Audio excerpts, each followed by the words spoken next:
White House. President Boakai has been welcomed back home as the beautiful English King of Africa. We're going to talk about that. Also, President Boakai, we tend to forget that he started what we call, he started a program, something that has been long coming.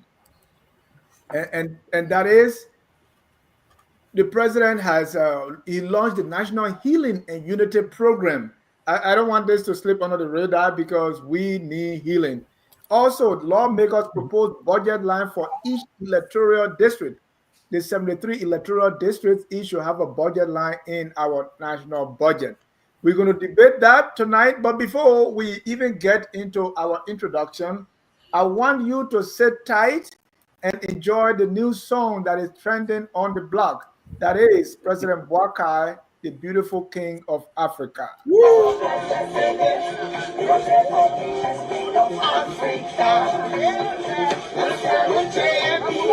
Our prime president, beautiful English King of Africa. We salute JMP, our prime president, beautiful English King of Africa. Let me welcome to the show the chum's mom and the lawyer's daughter, Glendy Jane Jr. Glendy, welcome to the show. Oh, hello, Dennis. It's good to be here. Hello, everybody.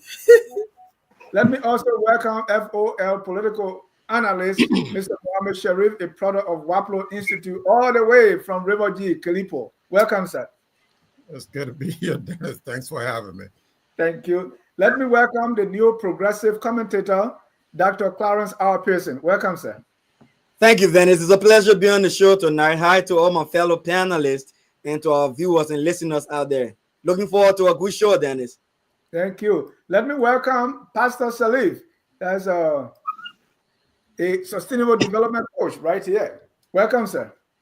Thank you, Dennis. It's good to be here tonight. It's Friday night debate. Wherever you are, please tune in. Social media land, please tune in.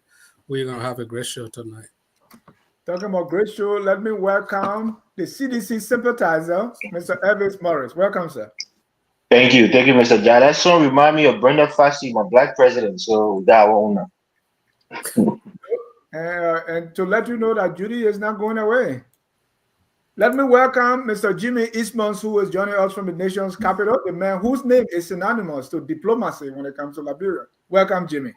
It's a pleasure being here, Dennis. I look forward to an interesting conversation. Let me welcome all our followers, our viewers from across the globe. This is Focus on Liberia Friday Night Debate. And if you don't already know, we now have the beautiful King, English King of Africa.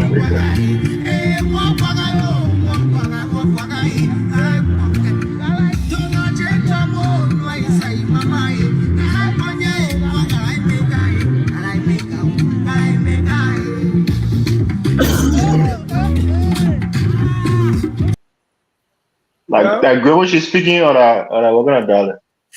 What's wrong with that? No, I just asking. I know the dollar. I want asking that gribble. In a way that is demeaning. What is it? What is it, gribble? Or what kind of dollar? Oh, Mr. Ja, I just asked the question. I know the dollar in there. I don't want to know that gribble. It sounded better to me. I've seen it Donald Trump do. Yeah. All right. Let me welcome all of you. We're going to get to President Boakai's visit, President Boakai's visit to the White House, and the what other term has compliment. Some say is an ignorant statement. Some say is condescending. All kinds of ways being describing President Boakai's English as beautiful English, and asking him, where did you learn to speak English? Well, before that meeting, Dr. Pearson, there was another meeting of African leaders, the U.S.-Africa Summit in Angola in June. I mean, why is that under the radar? I mean, and this is getting more attention. Do you know? It's interesting though. I myself trying to think through that, and like I was like, what a meaning? Because if we having a U.S. Africa business summit with all of the top U.S. officials in Africa responsible for both making those decisions how to invest in Africa, while Liberia wasn't there to begin with. And that conference brought up, Dennis, from the 22nd to the 25th, 20 $2.5 billion, Dennis. And the key infrastructure development area was in energy, infrastructure for housing, and for tourism. And those are all critical areas that Liberia lacking. One thing that stood up there, I leave this point for now, then is one point was in Angola, they are going to be electrifying 30 million homes. No, not 30 million homes, but 30 million population with stable electricity, when Liberia just have 5.3 million people. So where are we missing this? I couldn't wrap my head around it. Going to the warehouse, and then they didn't go for the real business summit. Mr. Sherry, we're going to get to the summit in at the White House, but there was this U.S. Africa summit in Angola, and a lot of cash being raised, and that's business meeting. And we're going to contrast that later on with what we saw at the White House. We're supposed to be also trade talks, but we didn't see the people that would represent that sector. What's your take, and why is it? And this happened since June. I think June 22, 22nd to the 25th or 27th, like that, right? 25th, yeah. Yeah, 25th. So, but it's under the radar. And Liberia was not there. And this is U.S., Africa, U.S. What's your take? Did you follow it, and what went down, if you can share? Yeah, just a little bit. But who wants to go to Luanda? Everyone wants to come to Washington, D.C., Philadelphia, New York, and California. Every Liberian government official today wants to come to the United States for any summit that the United States can host. Not, in Luanda, not in Maputo, Mozambique, not in, somewhere in the Lilongwe, Malawi, not those places, not those places. But our people want to travel here, so that is very underneath the radar. And by the way, that's a summit that started under, I believe, was during the Clinton administration back in 1997. The U.S. Africa Business Summit started back in 1997. So it's it has a good bit of history. My problem is, the same African leaders will go ahead and sit there with their Western suits and tie and discuss all these different things without putting any meat on the bones, without any follow-ups and different things of that nature. So when you talk about, for example, in the Southern African region, you talk about the Lobito corridor, where that links Mozambique and the Democratic Republic of the Congo and Lobito, the port of Lobito in Angola. This is a hub will be a hub for exportation of minerals, vital minerals out of the country. My problem with that is, why are you exporting these? Why are you making plans to export these minerals out of Africa, out of your own continent, out of your own country? Why aren't we discussing this as African Union to make sure that the African Union is in control? African leaders, the African countries are in control of their own minerals. Lastly, Dennis, one of the things that I heard, during the U.S. summit, the summit with President Trump, is Mohamed Ghazouani of Mauritania, who talked about everything from mines to fish, right? We have fish, we have this and that and the other. And meanwhile, he's not in ECOWAS. So why aren't you going to your brothers and sisters, discussing that with them, so that you guys can form a viable union intended to enrich the African people? Now they are all coming in now because Donald Trump's priority is transactional, as we all say. Business is business. I need your minerals. I don't need anything from you. I need your minerals. So all these guys are coming in here telling President Trump how much minerals they have. Back in time, a couple of years ago, they weren't saying that. Everyone was coming in saying, we need the U.S. We want the U.S. to support us. We are poor. We're this and that and the other. Now they're coming in, surrendering their minerals, surrendering their resources, if you will, to the president, who is a merchant, who is a business merchant, a businessman. So they're all coming in, with the exception of few leaders. The president of Gabon, he really spoke well I mean, he was not on the path of surrender. I mean, you heard the president of Senegal talk about everything from mineral to golf course. Mr. President, we will build a golf course where you can go, play golf. I mean, let's be serious. And that's the young man. I don't know what everything, but let me, for those of you, let me bring you up to speed. Say from June 22 to 25, more than 2,700 U.S. and African public and private sector leaders gathered for the 17th U.S. Africa Business Summit hosted by the Corporate Council on Africa and the President of Angola. During the summit, more than $2.5 billion in new deals and commitments between U.S. and African partners were announced, reinforcing United States prioritization of trade over aid. And some of the people from the U.S. who attended: Moussa Bolo, Senior Advisor for Africa; Thomas Hardy, Acting Director, U.S. Trade and Development Agency; Constance Hamilton, Assistant U.S. Trade Representative for Africa; Connor Coleman, the Head of Investment and Chief of Staff, U.S. International Development Finance Corporation; Tamara Maxwell, Senior Vice President for Small Business Export-Import Bank of the United States, etc.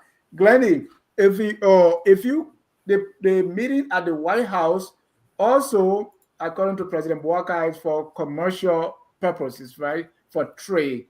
But obviously, I don't know who represented that from besides President Trump. Who else did you see really would tell you that this is actually for business? I saw the immigration guy. So, but who else were we expecting to be there? Trump called the vice president. No, I mean from the White, the vice president of America. I expected to see maybe the owner Gafuan. I was expecting, people that are responsible when it comes to trade, when it comes to exports, when it comes to those kind of things that we're talking about. But instead, it was just President Trump.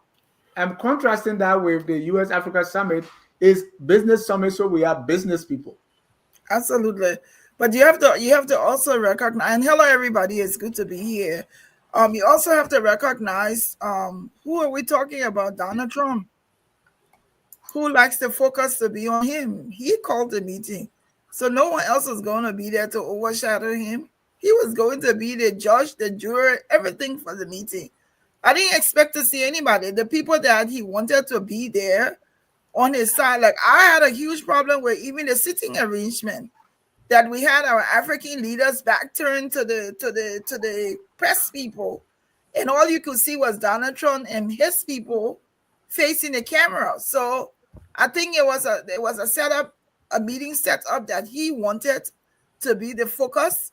And I think also don't forget that this meeting is in direct contrast to what the Chinese are doing or to what other European countries are doing. Donald Trump wanted an opportunity to show off and see how he can build a relationship with some African countries. So I didn't expect to see anybody else there except for Trump, and he showed up.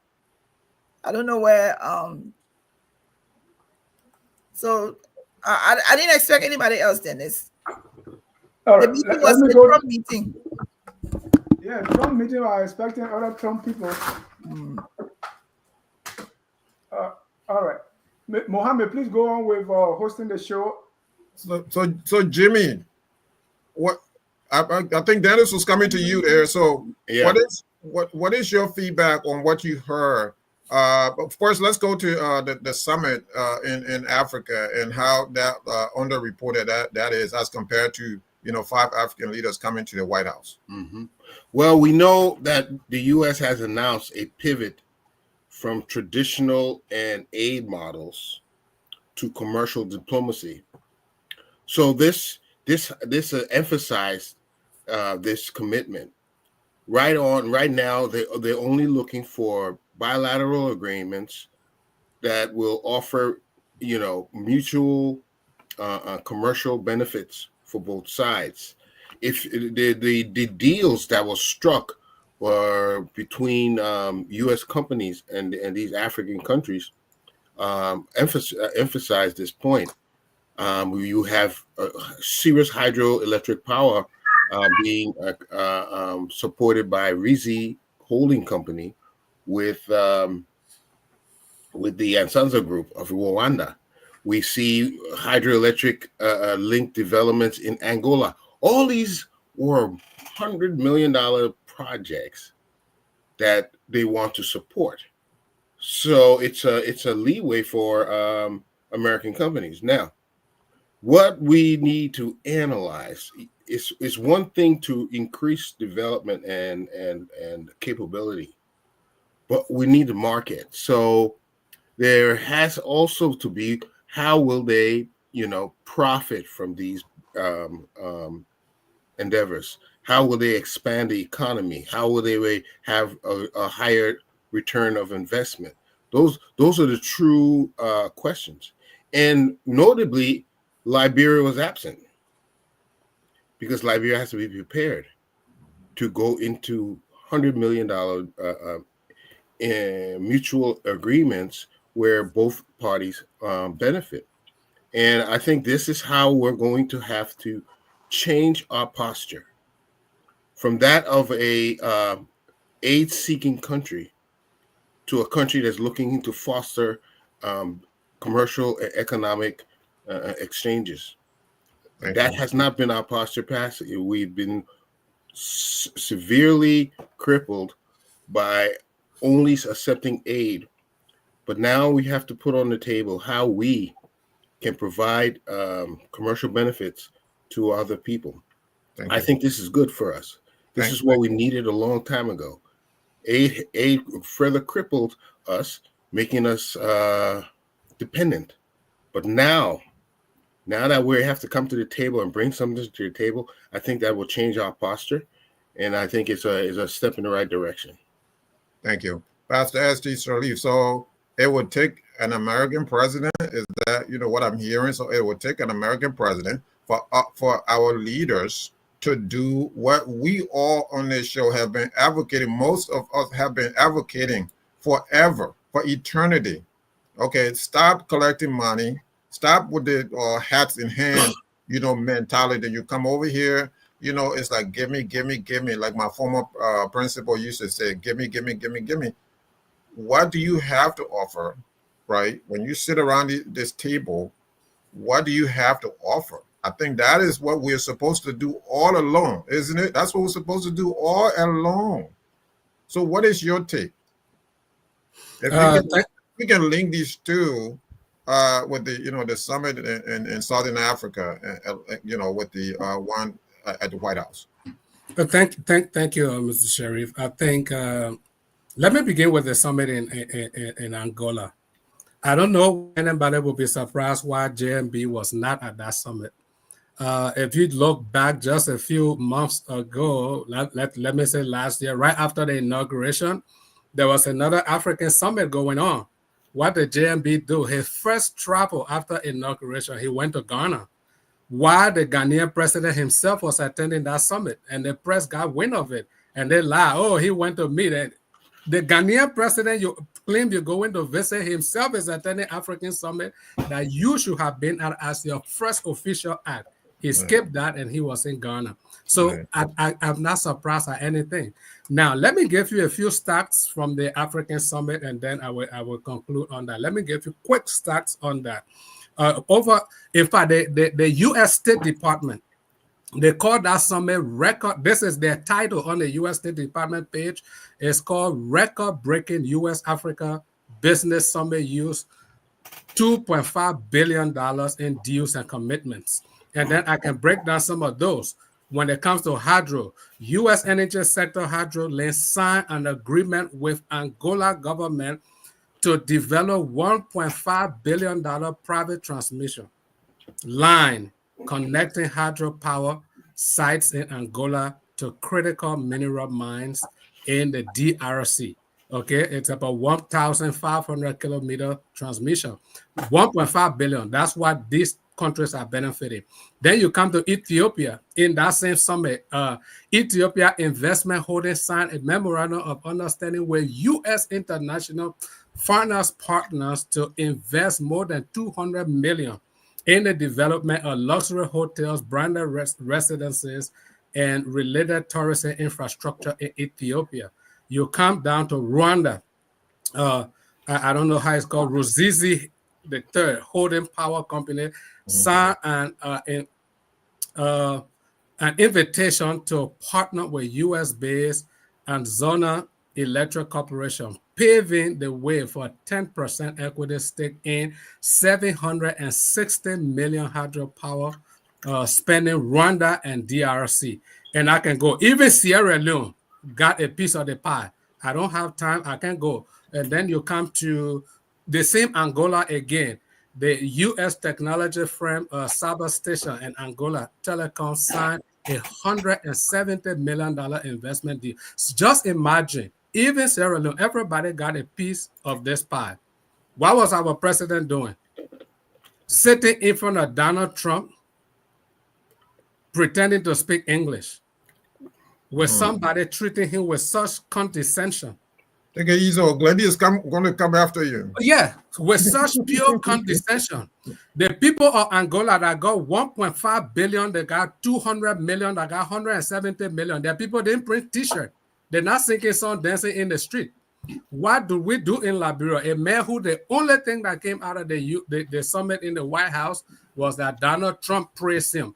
In the class of how many people, the least student in the class praise your English. In the class of American president, Donald Trump praise your English, that's failure. And that's why people are in the street printing t-shirts and dancing, because for them, that is success. While Angola, Sierra Leone, Rwanda, all these other African countries are benefiting from $2.5 billion investment. The reason we dancing in the street is because our president spoke English. Can you imagine the buffoonery? Can you imagine how low it is for Liberians? How does the rest of Africa look at us? That, go to Liberia, the people are dancing because their president spoke English, while other people are signing hundreds of millions of dollar deals. It's a shame. Yeah. Elvis, that English will eat. I mean, come on. What are we doing? What are we doing? You know, so the president is not even telling these people, okay, let's not do this. Okay. You know, don't dance. Let's not do this, because this is real. Okay, so tell me, in many words, take as many time as you can, that English will eat. Look, thank you, and great to be on the show. Let me just say this, President Weah can speak both English and he can speak French, so he be President Boakai now. And Italian too. Yeah, and Italian too. So in all seriousness, you know, speaking a language, and I think that the one thing that confused President Trump is that most Liberians, once we learn English formally, we tend to have less of an accent, you know, as compared to other African nations.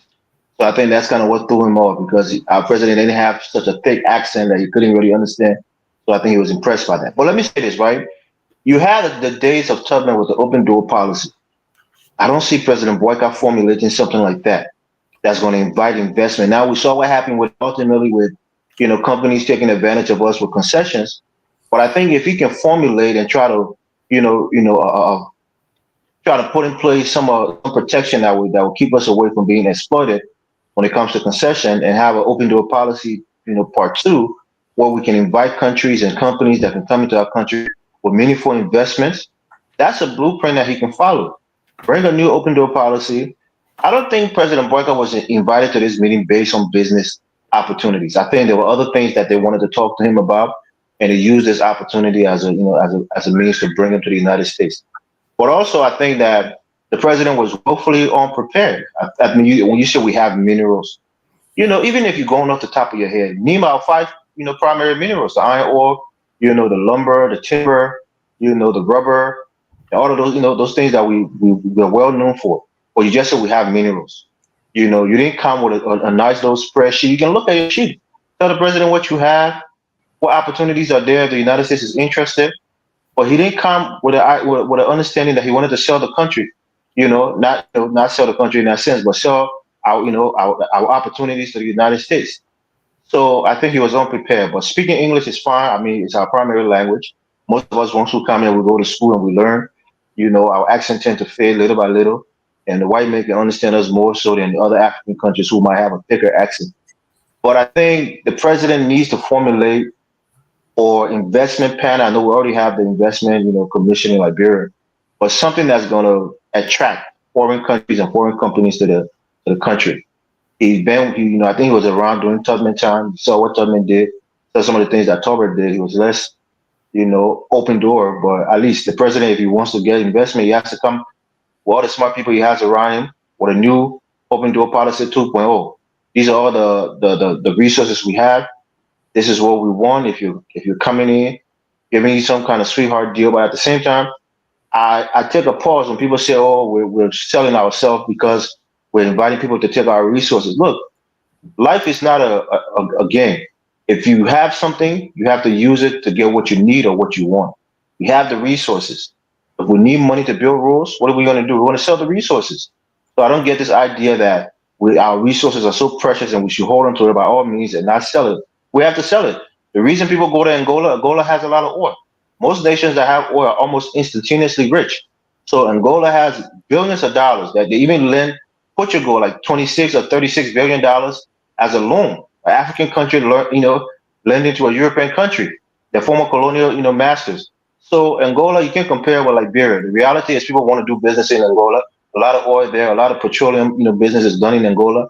So you see a lot of these big companies like Chevron and other, shell companies going to Angola to do business. We're not on that level. We still have raw minerals like timber and lumber and iron ore. Other countries are kind of moving away from that. That's like old war stuff. New war stuff is more, oil, technology, and other things that Liberia is not even close to. So I think our president needs to spend the next year or so really coming up with a deep and thoughtful business plan that's going to invite a lot of countries into the, foreign nations and foreign direct investment into the country. And I think he can do it. There have a lot of people around him that have the capacity to do. Thank you. So, Dr. Pearson, the Gabon. Okay, last night I spent a lot of time talking about, heaping praises on the new president of Gabon, Blaise Clotre Olengema, who delivered a brilliant address. And I was proven correct because the Gabonese walk away from that summit, on the sidelines. They signed an agreement. Okay, I'm looking at it right here. It says $500 million. What did we take home? We took good English home. So that's what the Liberian people are eating right now. Good English. And that's what they're dancing.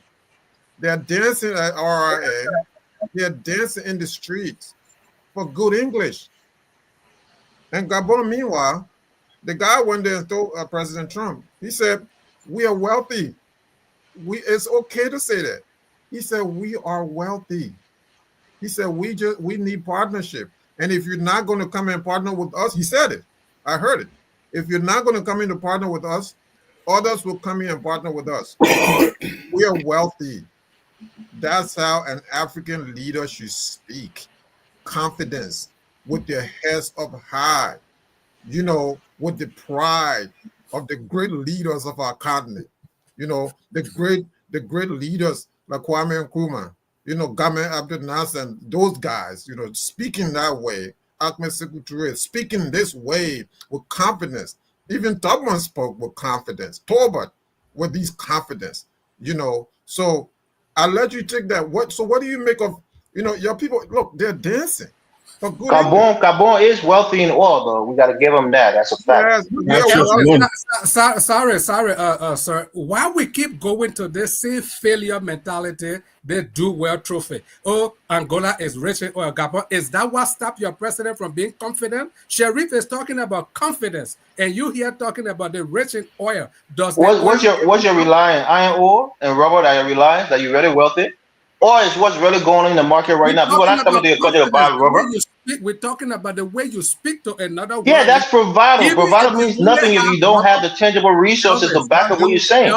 Even if you have only rubber, talk to the men with confidence that we have rubber. That's what we're talking about. Not a bigger intro. Yes, sir. Yes, sir. Did the Gabonese president call him? Yes, sir. Yes, sir.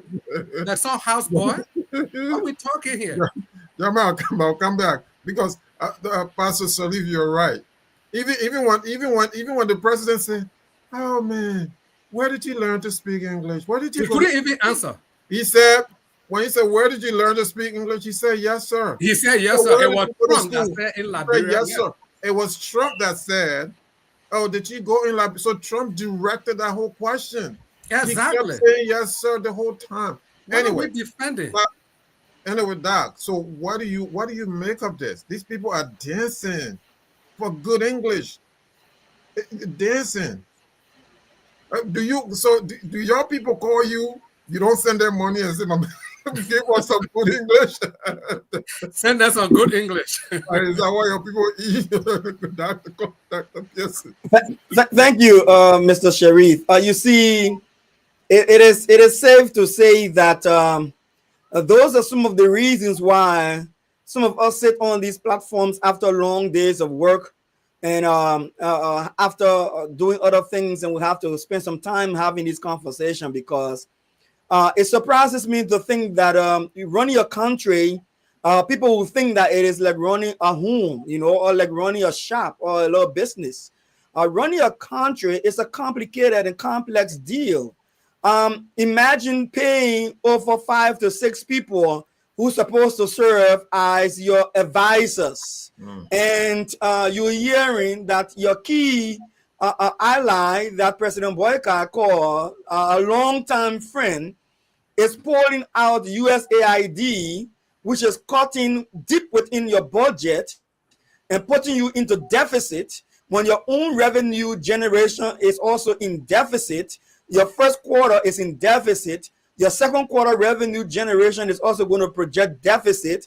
And your advisors are not pointing you to the American embassy and the in Liberia, near Liberia, and near Monrovia, as we call it, and the communique coming from within the State Department that is telling you that we're no longer interested in giving you free money.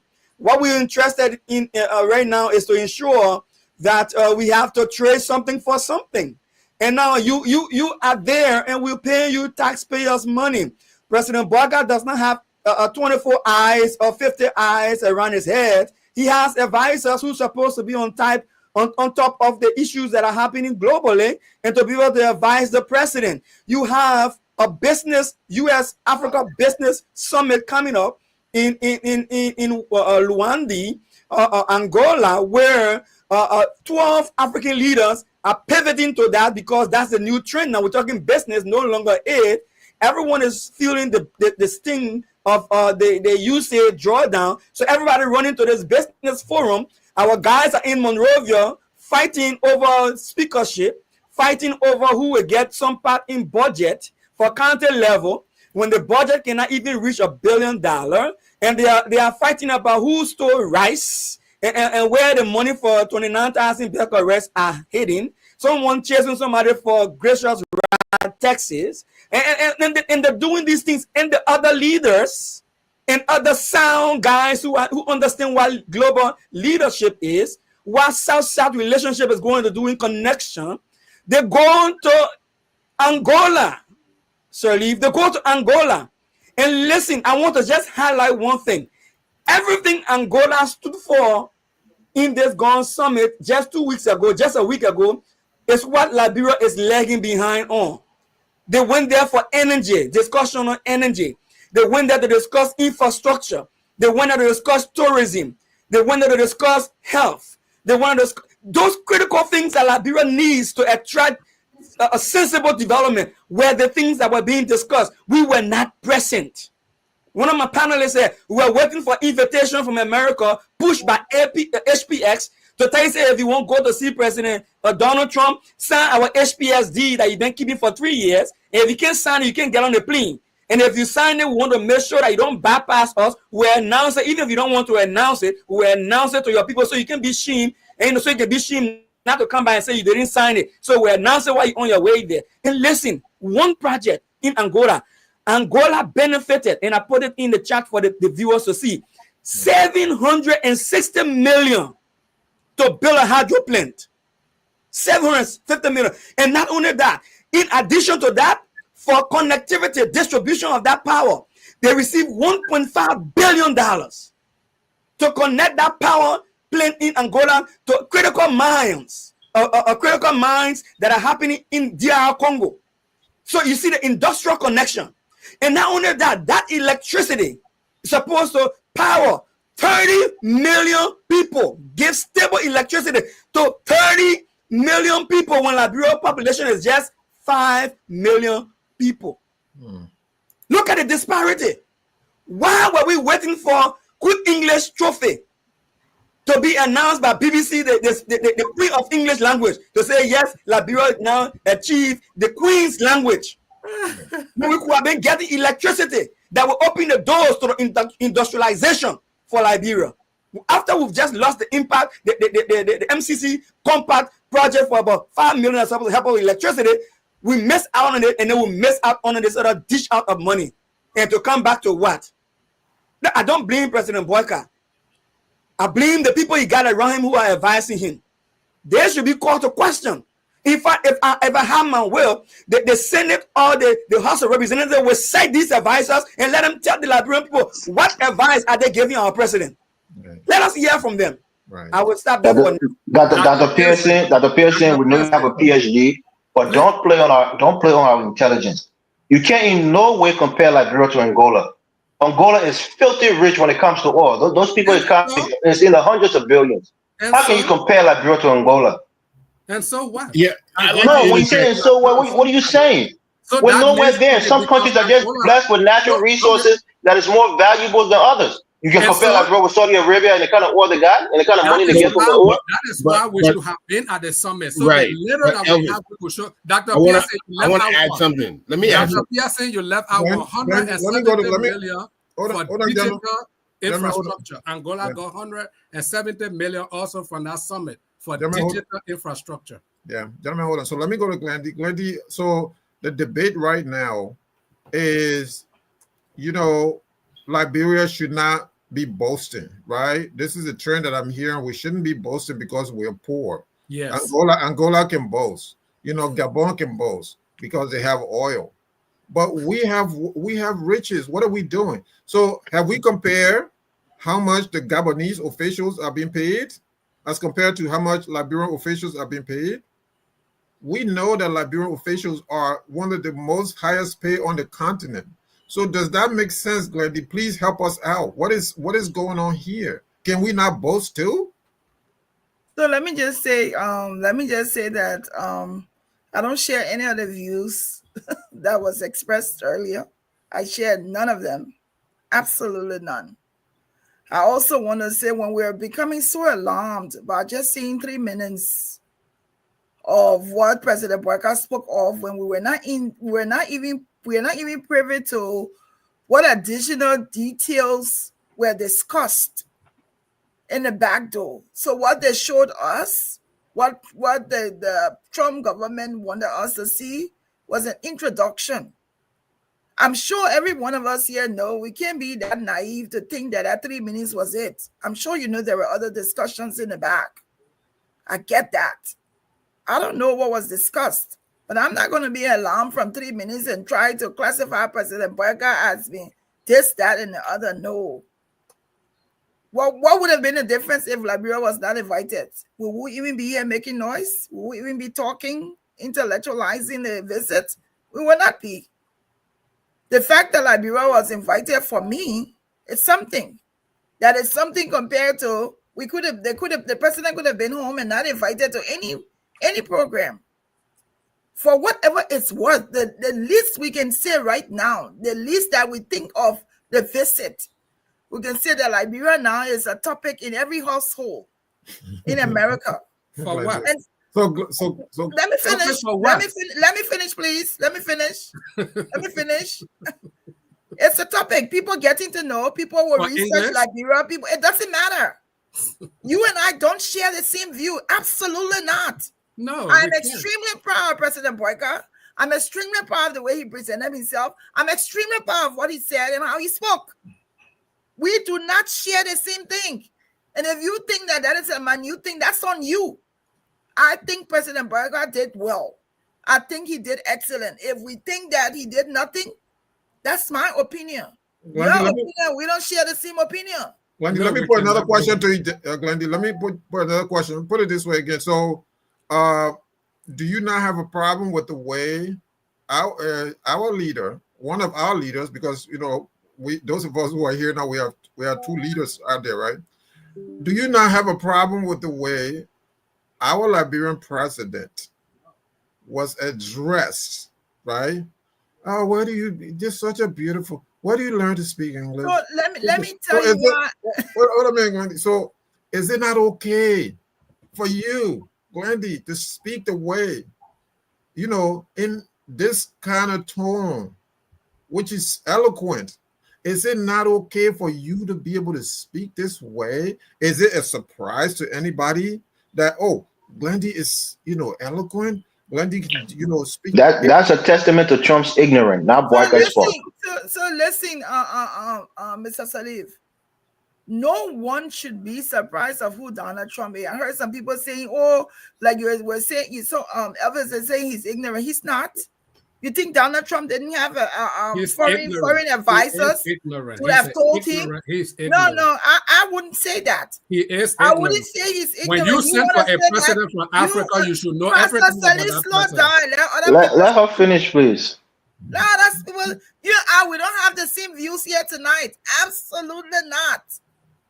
And anybody who is naive to think that President Trump does not know about Liberia or that Liberia speaks English, they're dreaming. Because anyone that's coming to your country, they're going to inform you. He has foreign advisors that's going to tell him, Glenda Juniors is coming. She looks this way. She speaks this way. Right. You think he didn't know? Right. Trump is a realist. He sits at the table. Whatever you tell him, he's going to hear it. But whatever he wants to say is what he's going to say. And which one of us don't know that?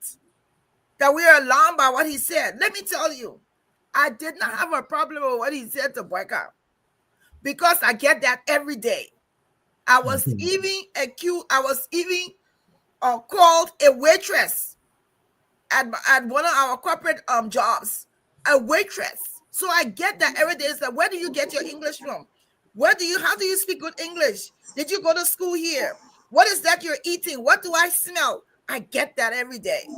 What I had the problem with was the end of the conversation when President Trump addressed the other leaders and saying that they did not speak English, knowing fully well that some people at that table spoke English and some people spoke French. So for me, the visit, I don't know the intricate details of what we're going to get today, tomorrow, or the other. What everyone is being alarmed about, I am not alarmed by it. And this is Liberian people. What you may think may be insignificant, Liberians make it significant. We are an alarming group of people. We act on impulse. For me, I don't think they should have been celebrating today. I don't think they should have even made a song. Thank you. I don't think, but that's Liberian people. Now you're talking, Glendy. And so that's it. So what do I do about it? Stop them from tomorrow. They will still be dancing. Educate them. That's all right. So are you gonna talk? Yeah, Jimmy, he should stop. He should stop these people from dancing this way. Jimmy, please tell me. I know. Jimmy, please agree with me, Jimmy. I know you're going to agree with me. Please stop them from dancing. I don't think that is significant to dance about, but they wanted a tune. But you know, I know some of you are too young to know. There's a cultural thing we used to have in Liberia called "we are thing." You probably never know that what they call "we are thing." That was it depends on what year you're talking about. After the coup, after 1980, that's when it started. In other words, a culture of complacency was developing. It is okay. It's like that because now that's we are thing. It doesn't have to be the standard. Okay, it doesn't have to know all the book, but now that is we are thing. So it's all right. You see, after so many years, that culture of we are thing is not going to do it. It does not going to cut it. We're going to have to improve. Just like what Dr. Pearson was saying, we have to go in there prepared. First of all, to be prepared doesn't take an overnight briefing or some research that you did 1 week ago. It takes a whole system of preparedness, preparing the students, preparing the industries and all that, so that when we go to these meetings, we have something to offer. But what we have been used to is it's okay if it's not all that great. It is okay if we're not developing our institutions. It's okay if we're not producing brilliant students to take over tomorrow. It's okay. No, it's not okay. And this is going to happen over and over. Every day I'm challenged by other people asking me, okay, these people did bad. What have you guys accomplished since then? We have to reflect inside. And if there's something we need to improve, we have to admit it and begin to work on it to improve ourselves. We could do much better, but are we doing the requisite, besides somebody like Mohammed Sharif, who has gone to the U.S. and prepared himself and made himself, giving himself expertise? The majority of our people don't have that opportunity. So we have to provide that for them so that we can make a better presentation when things like this come up. But until we do that, we're going to be in this culture of mediocrity. So you will blame the advisors for this. So you have a foreign minister, you have all these people, right? I mean, look, so if you have a foreign minister who's on their game, they will research the environment. They will research the participants. They will research the hosts. They will let you know you're going into this environment. This is how you're going to address this issue. So you're going to get, this is what you're going to get. Donald Trump is open book. So, you know, the materials are already out there. So all you need to do, sit there, you know, and do a few minutes, 5 to 10 minutes of research, and let the president know this is coming at you. If this comes, this is how you're going to address this. I have a problem with the president's response to, with his response to the president of the United States. You know, he didn't even offer one. He said, yes, sir. Oh, where? So you speak so beautifully. Where did you go to school? Yes, sir. Oh, you went to school in Liberia? Yes, sir. Yes, sir. We don't, you know, I don't know. Look, I'm sitting here trying to figure out why why? Okay, why? Yeah, please, don't make fun of our president. Sorry, can I get 30 seconds? Don't make fun of our president. Can I get 30 seconds, Sharif? No. Let me say this. Elvis, can I get 1 second, Dr. PSU, 1 second, please, sir. So, respectfully, right? I'm a young man, so usually if I call an older person sir, it seems as a sign of respect, right? But even in position of authority, right? They are both in their 70s. Hold on, Mr. Pastor Salih. That's the point that I'm making, right? Sometimes people say it inadvertently. You might be talking to somebody who might be in a subservient position than you are. And you might say, no, sir. You know, you might tell somebody, like I said, in a courtroom, a judge might call a defendant who is lowly compared to the authority of the judge. Oh, sir, do you have your documents or whatever the case may be? It's just in that moment of being polite. Somebody says sir to you doesn't mean that they're your slave or they're your servant. It just means that they're being polite. They're showing you some sort of respect. Donald Trump could have called President Boakai sir. It doesn't mean that Liberia now is a bigger country than the United States. So let's not demean our president. I think it's disrespectful of the office of the presidency of the Republic of Liberia. Can I get 30 seconds? Okay, I'll come to you, Dr. Pearson. Elvis, what is disrespectful for Liberians saying, no, we don't agree with this kind of, how you carry yourself right here.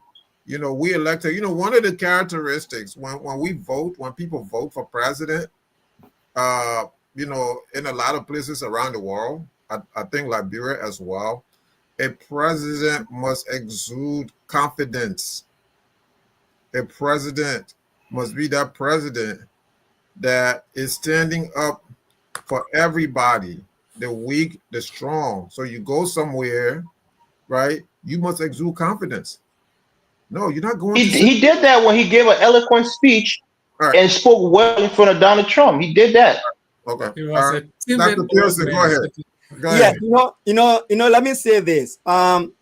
The reason why I've been quiet a little bit since Evans pushed back on they need Jack respond to my concern that the advisors did not do good for Liberia in allowing our presence at the U.S. Africa Business Summit, where country like Angola benefited $760 million for hydro plant and another $1.5 billion to do connectivity between the industrial mines and the hydro. Elvis, that need Jack reaction is the same thing that got us where we are, and President Boakai couldn't present anything to the United States of a president. Because you fail to see that opportunities only work for those who are prepared. I care less that Angola population is 36 million and mine population is 5.4 million. I care less that Angola have oil that they are tapping into and have oil blocks that I have never discovered commercial value in. I care less. I care less that Angola has diamond and I got diamonds. I care less that they got gold and I got gold. I care less. I'm not concerned about what they have. I'm concerned about what do I have to sell. That's my what do I have to sell? Now, if you were my advisor, I'll fire you tonight, and the announcement will be on the air by tomorrow morning. Evans has been dismissed for administrative reasons. Because Evans should not tell me Evans should not tell me I missed out on the business summit in Angola because Angola has more oil and more resources than I have. Evans should be telling me, Mr. President, this is what you have, and this is what you can sell. So that when Angola is gathering hydro funding for 30 million people, because the population is 36 million people, 30 million people, I at least will cut my own 5 million from there. And Angola will get 25 million. I believe in that with my 30 million because I'm an old friend, long-time friend of America. America, hear me saying here, I'm your long-time friend. You cannot give 30 million population people stable electricity when I read back door, phone that were you 200 years ago, and you cannot give me at least 5 million of my population stable electricity. What are we saying here? Look Dr. Pearson, let me respond to you quickly. No, look at Faye. Let me respond to you quickly, please. You talk a lot. Look at Faye from Senegal. Faye said, Mr. President, I'm glad I was invited. I got 2 things to sell to you. 2 things to sell to you. I have a land that has been appropriated already lying down there, waiting for you to invest in. When it comes to AI, Dr. Pearson, we hear you. We heard you, sir. Let me just respond to you. No, you listen. He said, second, I got another thing to sell to you. He said, as I speak to you, Mr. President, we have oil that was discovered in our backyard by your own American companies. We want to industrialize the oil. We have 13 oil black. Why didn't you mention that there that you are not doing anything about it? You have iron ore. You're shipping iron ore, raw iron ore out of your country. You are not industrializing iron ore. Why didn't you say something about industrializing your iron ore? You have rubber. Since 1940 something, you've been taking rubber from Liberia to build America. Why you couldn't say we want factory to manufacture rubber material in our country? You telling me say we not let Angola. This is what killing Liberia.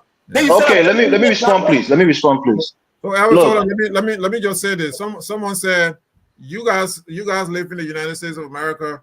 Emmanuel Williams said, you guys live in the United States of America. And when police pull you over, how do you address them? I'll tell you, Emmanuel, I have been pulled over. The officer alleged that I was speeding. And I think I crossed the red light, whatever. And I said, no, I did not. He said, yes, you did. I said, okay, I'll see you in court. And I went to court. He was in court. And I won. So don't tell me that we're all sitting here doing that. I choose to, like Elvis said, I can choose to say to a 20-year-old, yes, sir. I mean, look, I'm going to be honest. I do that a lot. Not a lot, but I do that sometimes. Just as a mark of respect. It's a mark of respect. But the context in which we're speaking right here is our president did not exude confidence. And in the context of Gabon, for example, the guy came in, he said, we are wealthy. We're not, he said, we asked the United States for partnership. If you don't partner, if you're not going to come in, if you don't partner with us, others will partner with us. Gabon. We have had, somebody said fire, somebody mentioned Firestone. We have Firestone for how many years now? How many years? We have all these diamond mines. So Elvis, Mr. Shirley, let me come in, please. Just give me the yes, time, please. yes. Dr. Pearson, I think you're conflicting what I said, right? On my first submission, I said that President Boakai was not prepared. I made that point clear. I said that he mentioned that we have minerals without specifying what kind of minerals we have, and he didn't go that with a specific goal in mind what he wanted to get. I criticized him on that point of it. On the issue of Angola, you have to understand what Angola is. It's like one of the top three or so producing nation in Africa. Angola is very, very wealthy. It's like a fat elephant that even European companies want to go there to find any excuse just to go in that market. You're not the same. We're not the same as Angola when it comes to market potential. So companies and countries will give Angola anything they want because they want to tap into their oil resources. If you think that rubber and iron ore is on the same level as having oil, you're wrong. Companies are not flocking to Liberia because they want our iron ore like that. That's why you got one company like ArcelorMittal. You don't have 10 companies looking there for iron ore and competing against each other. No, but I guarantee you, if you have oil, the Shells, the Chevron, the BP, they will all be flocking to Liberia trying to compete to get some of your oil. So Angola is not on the same pedestal as we. We are way behind when it comes to natural resources. We have all world natural resources. Things like rubber, people can go to Brazil and sit down there. Brazil got way more rubber. Many other countries in the region have a lot of rubber. Things like iron ore, a lot of countries like Guinea has even more iron ore than we do. So when you're talking about all world resources, that's not going to put you on the same pedestal as a country that's producing oil. That's the point that I'm making. Angola can attract billions or hundreds of billions of dollars in investment because they have oil. That's why Dubai and Saudi Arabia and all these You're other not countries even that in have the oil. meeting to begin with. Hold on 1 second, please. Let me finish. You are not All these even in other the countries meeting that to begin produce with. Why oil, are you they arguing? tend to be, hold on. All the other countries that produce oil, they tend to be instantaneously rich because oil is very valuable and well sought after. Nobody going to your country looking for your iron ore and your rubber. They're not flocking to Liberia for that. You know that. So that's the point I'm making. I criticize the president when it came to his preparedness, but at the same token, don't come in and try to say like we're on the same level as Angola. If Angola is getting $700 million, Liberia should be getting a similar amount. It's not the same. No one's saying that. You You're can't compare saying those that. I'm two saying things. they were not even on the table. Okay. They were not even on the table. Yeah, because you have nothing that they really want. You don't have the oil that people want to come to your country to invest in. What you got in Liberia that people want to buy with? What you got in Liberia that people want? They want your rubber. They want your iron ore. They don't want it. What you do? What you do? They don't want your iron ore. They don't want your rubber. What you do? Thank you, Elvis. Thank you, gentlemen. I will go to Jimmy and then Pastor Sirleaf, and then we're going to wrap up on this topic. Jimmy, do you have any final points on this topic? Yes. I hear the back and forth between Dr. Pearson and Elvis, and I think whatever you have, whatever resources you have to make the most of it.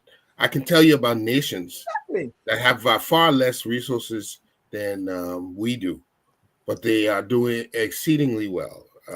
Off the top of my head, I think about Japan. I think about Singapore.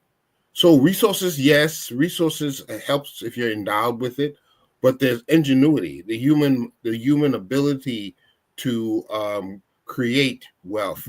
Botswana. Yeah, that is something else that we can work on. And so I do not subscribe to say we don't have resources. We have to do well whatever we have. And I can and comparing myself to wealthy countries. There's one book that was written, The Curse of Resources. They said because we have resources, we just sit back and do not innovate because we're depending on resources coming out of the ground. So it can be a blessing and it can be a curse at the same time. But what has to happen in our beloved nation? We have to prepare our youth to take over. We are not capacity building. And what we see around today, looking at the budget allocation every year, only to pay fabulous salaries, not to develop education, not to develop health care system, not to increase the private sector yield, this is never going to get us out of the hole we are in. So why not focus on those things? If we have serious leaders, we have to be working on the things that will increase our production in years to come.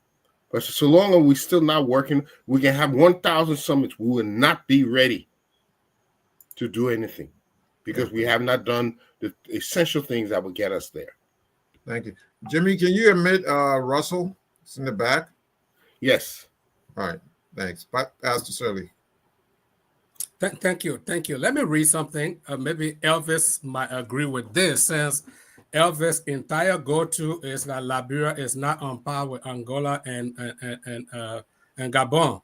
The same summit in Angola, Sierra Leone, maybe Sierra Leone is richer than Angola, or maybe they're richer than Gabon. Sierra Leone also got a piece of the pie. CEC Africa Sierra Leone Limited signed a memorandum of understanding to develop West Africa's first, and I repeat, first U.S. source LNG. LNG is liquefied natural gas terminal in partnership with AG&P and backed by U.S. International Development Finance Corporation. The terminal will provide 108 megawatt non-power project in Sierra Leone and enable affordable energy for industrial and household use in Sierra Leone. So I don't understand what Elvis is talking, that Liberia could not go to Angola and achieve anything because Angola is too rich, Gabon is too rich. Then how did Sierra Leone get what they got? To build the first liquefied natural gas terminal in Africa. Are they richer than that? We're telling you that we missed an opportunity, and you here to, it's the same thing we saw. That's why Lone Star has never gone anywhere.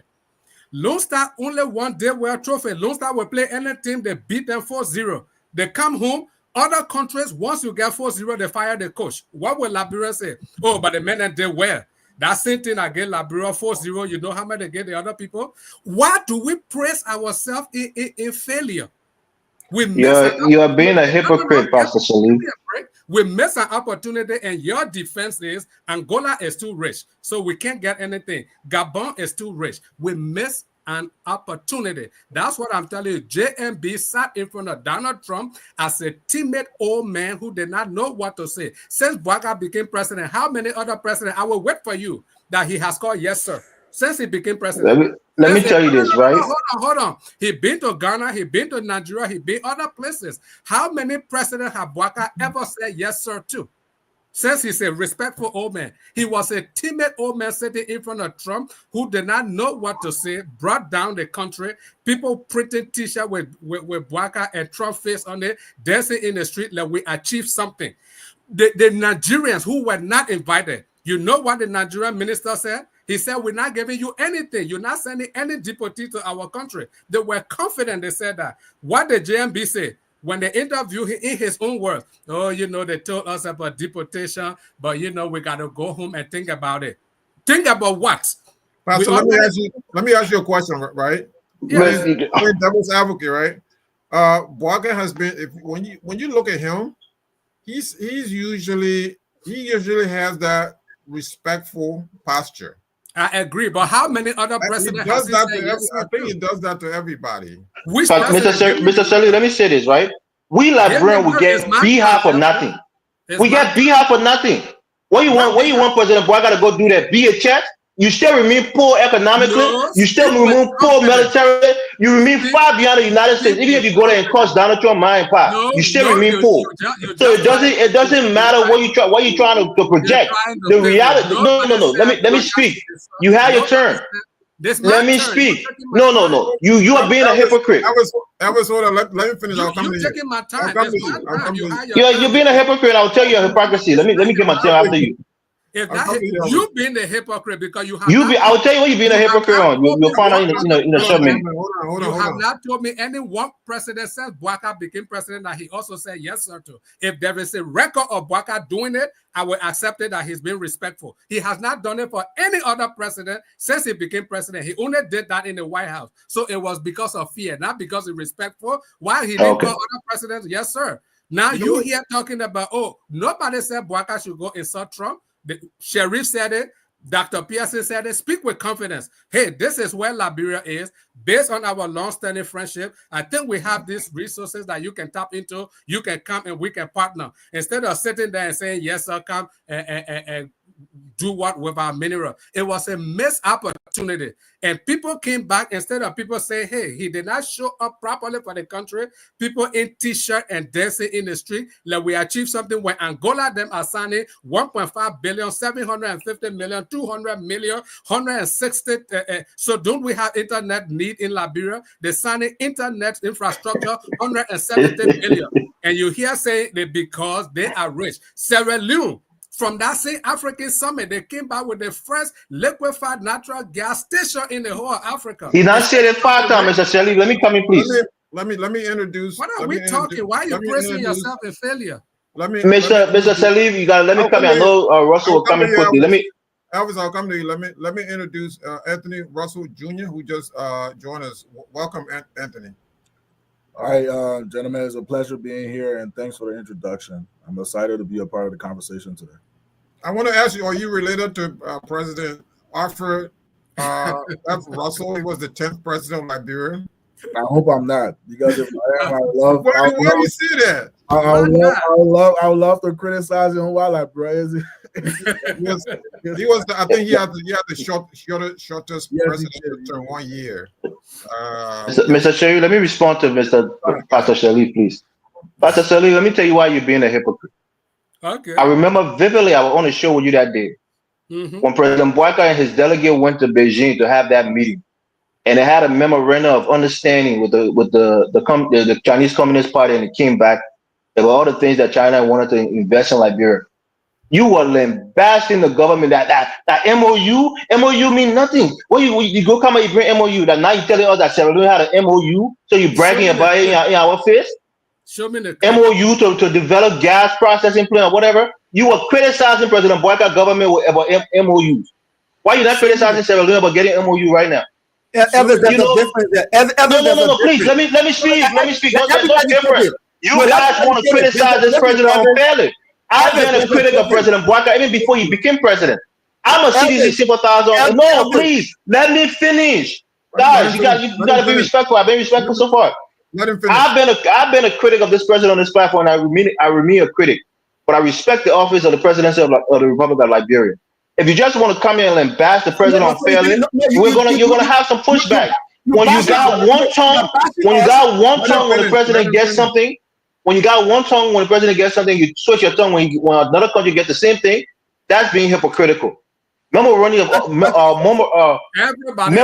of understanding, we understand, does not really equate to anything. It's just a mutual agreement between two countries. So you're trying to beat your chest about Sierra Leone getting some memorandum of understanding with no tangible value behind it, and you're trying to compare it to Liberia. It's unfair. The president went there. He gave an eloquent speech. He told President Trump that we have minerals. I wish he was more prepared and specify the minerals and what we can do with it. But he said those exact things that you're saying. We have minerals. This is how you can help us. This is opportunities to invest in. He said those things, and he spoke well. That's why all the other leaders, President Trump, commended him. I'm not saying that he's supposed to go there and be a Zelensky and try to be embarrassed and manipulate, and humiliated on the world stage. He didn't do that. So please spare us your unrelenting criticism of this president unfairly. When President Boakai is doing something wrong, I'll be the first to call him out. You guys know that. The nigga going like this. He's just renting. I'm not renting. You guys are just posturing. What do you want him to do? To be Jackie Chan in the warehouse, to be Rambo in the warehouse? What do you want him to do? Yeah, wait now. This is educational. Hold on. Dr. Pearson, hold on 1 second. So when he's on the floor, I think that you guys are not giving him time. Elvis, I have all the time. No, these guys want to talk over me, and they want to be critical of the president unfairly, Mr. Sully. I'm going to implore you, Mr. Sully, for giving me the time.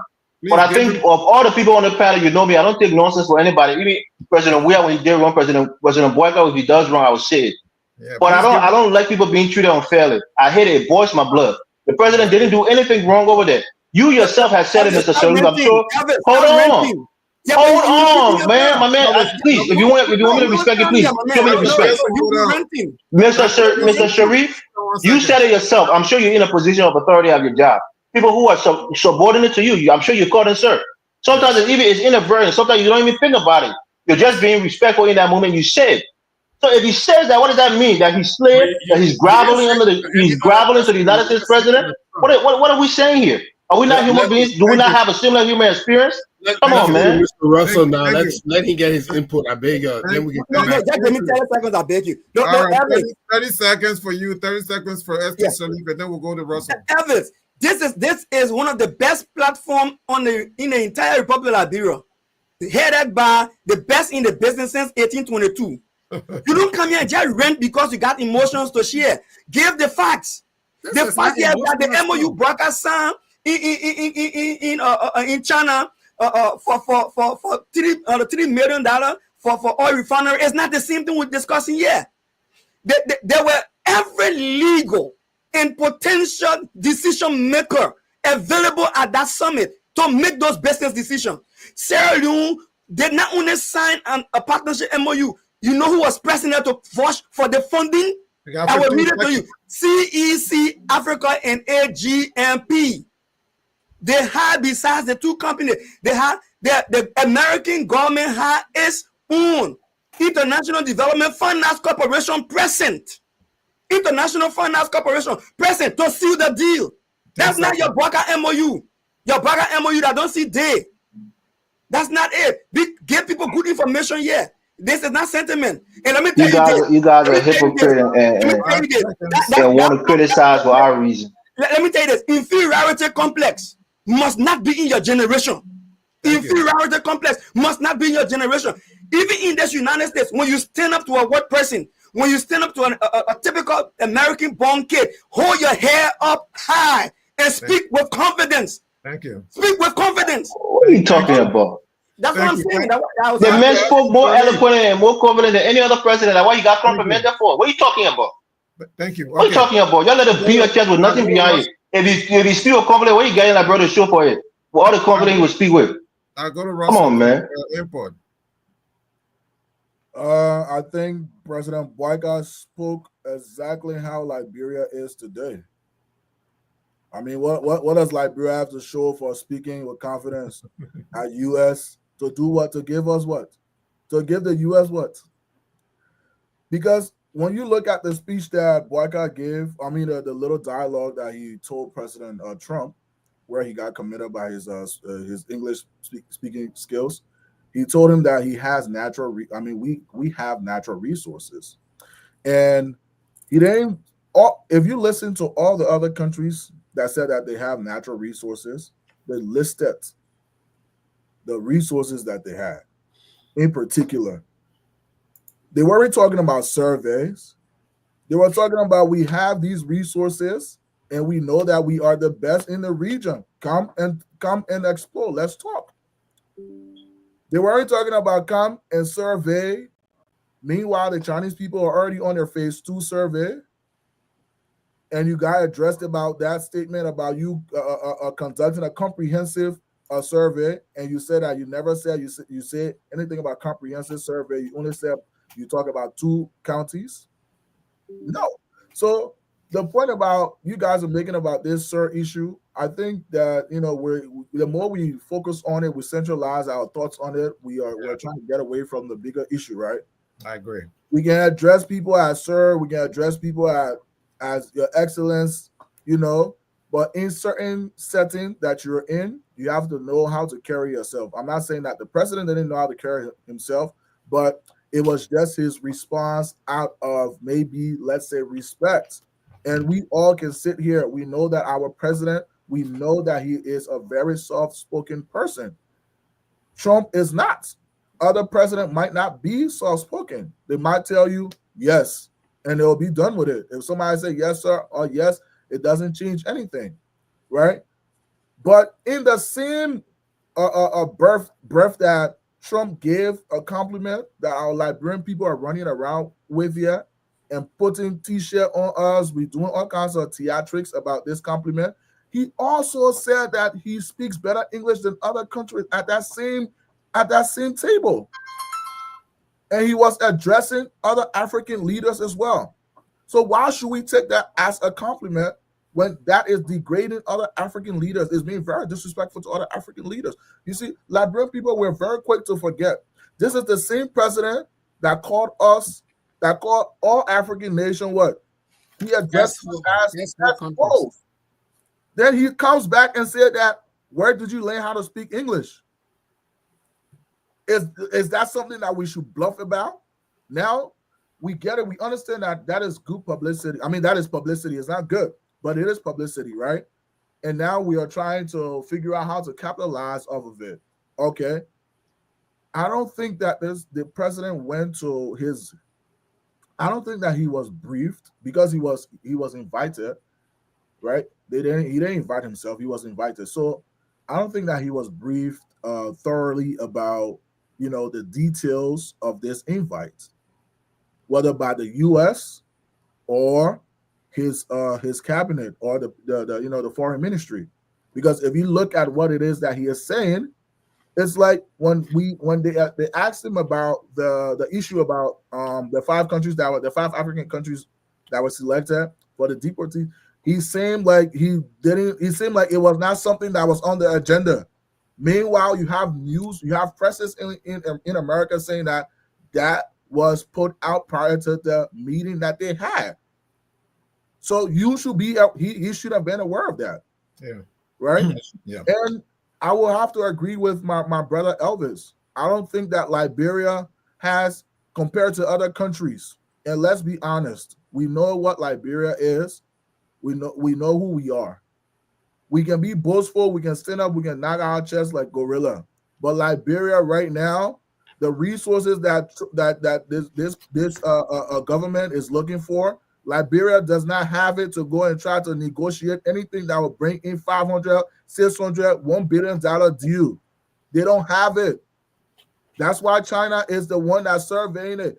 If Liberia wanted to survey that stuff, they would have done. They would have went to the United States begging a long time ago. And this meeting, the purpose of this meeting was Trump said that it was for us to shift from aid to trade. Good. Now, what is Liberia's leverage to say that U.S. should come and trade with us? Thank you. Pastor Sully, you have 30 seconds, and then we'll move on from this topic. Thank you. I know Russell wants us to move on. I agree. We got to go to other topics. The question is, we were not in the meeting, like Glendy said before she left, but what came out of the meeting is what the media show, and we have seen it. There was no discussion on trade. The main reason for that meeting at the White House, number one, it was just a political posturing and just publicity stunt. That's what Trump was doing. At the end of the meeting, he sat behind the resolute desk and got these 5 African presidents standing behind him like high school children that they took to the White House to take picture with the president. Ever you shaking your head? He did it to Juventus. He did it to the football team too. Tim Weah came out of that meeting and he was disgusted. He said it was weird. I watched his interview. Trump does that all the time to show political posturing. It was just a photo op. He brought these people there for that reason. And our president, who should represent us ably, I don't have problem with JMB respecting people. All I want, give me the record. How many other presidents he has said yes, sir, to since he became president? And if you don't have that record, then he was a timid old man in the presence of Trump. If you tell me, when he went to Gabon or Nigeria, he called the other president sir too, I will rest my case. But there's no record that since JMB became president, he has addressed any other president as sir, apart from Trump. So that means he was timid. His mouth was shaking, just like Mr. Sharif said. When Trump even asked him where you went to school, he didn't even know how to answer. He said, yes, sir. Finally, let me say, we here in the States, in my school, I was the only black man. On my job, I'm the only black man. I know how these people speak to us condescendingly. They tell you that, do you even have buildings in Africa? I tell them, no, we still live on the trees. Do you people even have cars in Africa? I tell them, no, we're still walking. In the 21st century, they even tell me too, say your English is different, you speak better English. What do you expect? I'm from an English country. So these people say this thing condescendingly. Pastor Celia, you the Gola warrior. We're supposed to elect you president so you can go put Donald Trump in place. Let me that's what we're supposed to do. You didn't want us to interrupt you. Okay? Trump was very Okay, condescending, just like Anthony said. He was condescending because the other 4 African presidents that were there, they were not speaking English. They spoke through interpreter. Doesn't he know that Liberia official language is English? And you sit there and you had nothing to articulate. Meanwhile, you skipped the summit in Angola. You could not even send a representative there. And then you want to tell me it's because Angola is too rich, Gabon is too rich. That's why we couldn't get anything. It's nonsense. So if you It's just too rich. These guys still thinking that in 1960, this is 2025. You got to upgrade your brain. How you think about the world? No, you said that. Who want your rotting rubber and rotting iron ore? You think that what people want in these days? They don't want that nonsense. The people looking for oil. They're looking for diamond. Things that you don't have in abundance. They don't want what you have. That's the reality. Get over it.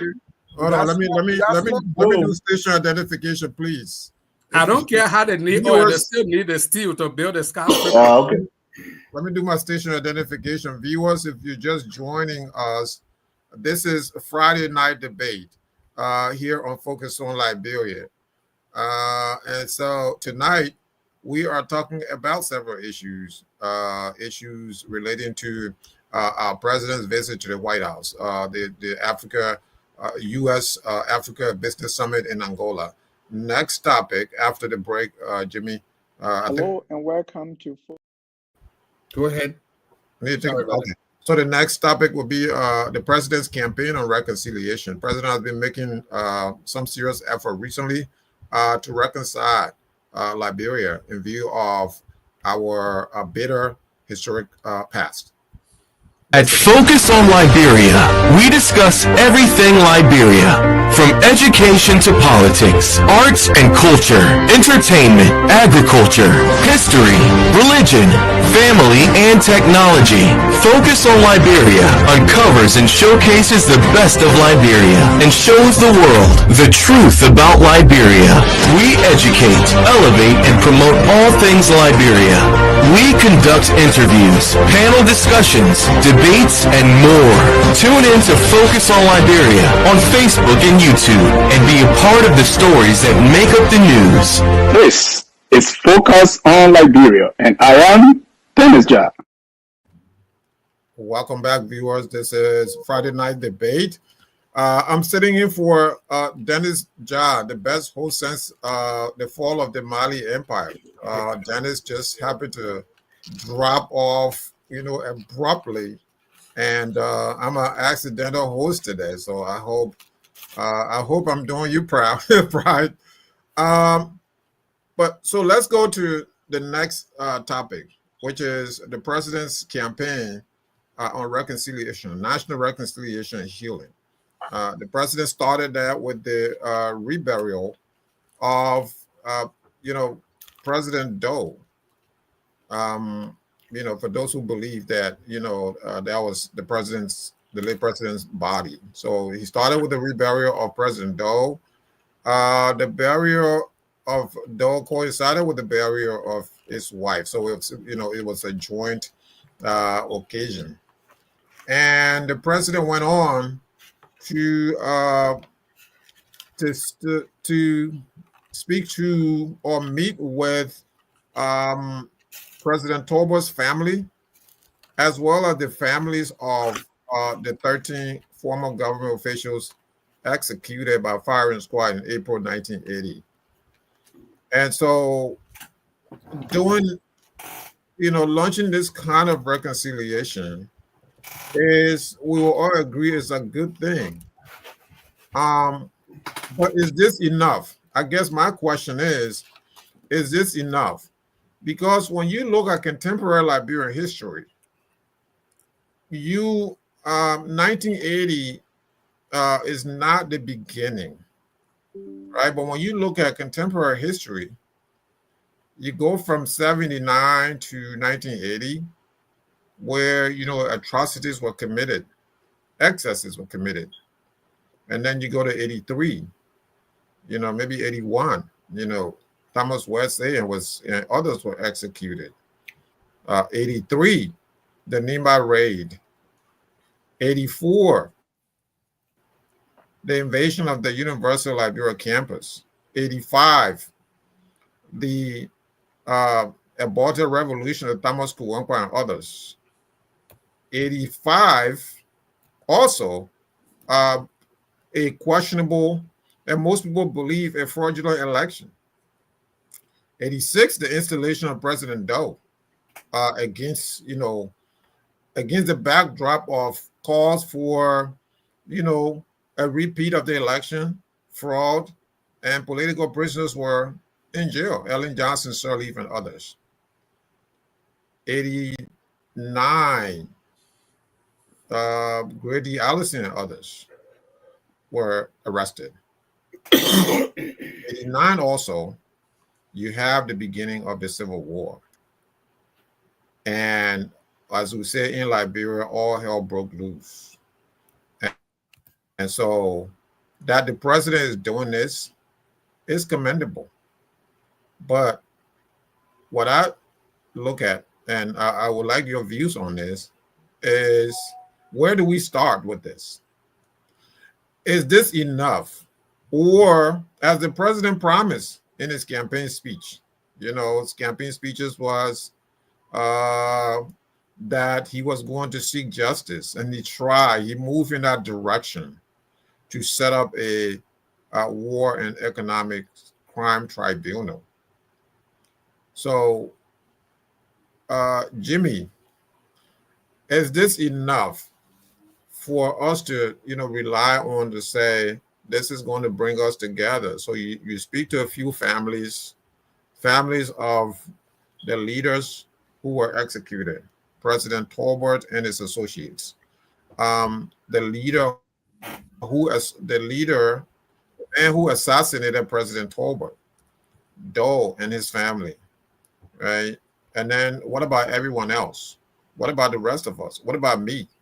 What about you? What about all of us, who lost family members during the war and all the excesses that occur? I'm going to commend the president just for recognizing first that this is something that needs to be addressed. To bring the nation together, we must first acknowledge what was transpired and suffering inflicted by what happened, and providing a formal number to those people who were affected. But I also believe in a scientific and comprehensive approach to such things. It shouldn't be just this one day thing. So to address your question, no, this should be a whole system of events you want to create so that it will bring about the healing that is being sought here. I think there's much more we to do to address the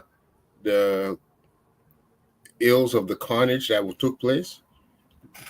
We have to go to communities. We have to see how best we can bring about healing in each one of our many communities. But again, this is a beginning, but it should be a process that will take place maybe over the years. It shouldn't just this one time. It's not enough.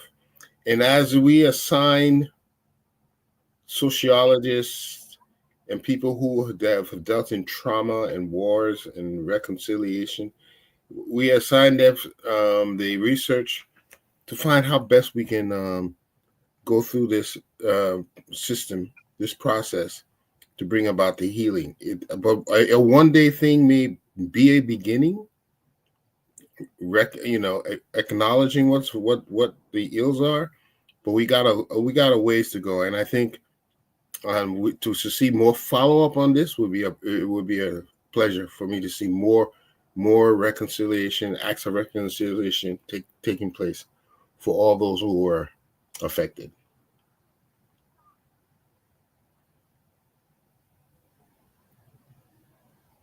I apologize.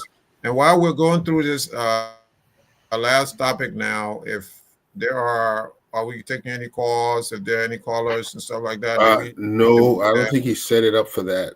He didn't set it up for that. Okay. All right. So, Anthony Russell, what do you think of the president's move at national reconciliation and healing? The country has never healed, regardless of what we can talk about the democracy and all we want.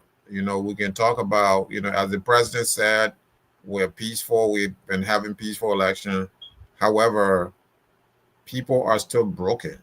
Hearts are still broken. The feeling is still raw. The evidence is, you can watch the TRC testimonies and stuff like that and see how heavy, people's hearts are heavy. Some of the stuff that happened, during the war and before the war that people talk about. So what do you think that the president should be doing now besides these visits? That's a great question. And I think, we talked about this topic has been in the news or in our minds for a minute now. So I think it's a great step. And if done correctly, I will commend the president on this, right? And I think it was yesterday where they made a great progress. They introduced a roadmap. So the roadmap is going to map out how they're actually going to go out and carry out these things, whether it's by hiring investigators, like you were mentioning, psychologists, right? People who are privately investigating so that they can get the right information. And within this roadmap, they also talked about how they're not just going after people that held guns, right? They're going after people that put, money, that signed documentations, that benefited economically and politically throughout this war. And that's one thing that I've really been really hardcore on, because I do believe that the way how we Liberian people see criminals, we only see criminals as the people that exist within our neighborhoods, right? We don't see criminals as people that are in coat suits.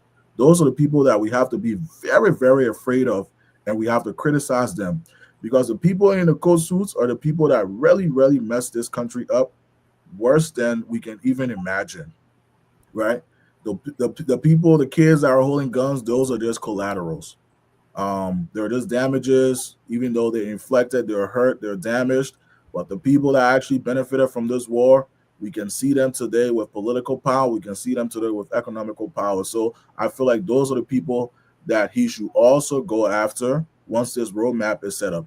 But there is this issue. The U.S. ambassador just stated that he doesn't think that we have the resources and the money to establish this War Economic and Crime Court. Why? Because he was somebody that we were trying to use to ask the U.S. for aid so that they can help us to establish our court. That was something that he really put pressure on the U.S. for. And unfortunately, I think that he said that he was resigning, or he probably has resigned. But through his interview, he's mentioned something along the lines of how Liberia does not have the funds to carry out this court. So my question to the president is, how are we going to do this thing? How are we going to put this roadmap down? How are we going to make this War Economic and Crime Court a success?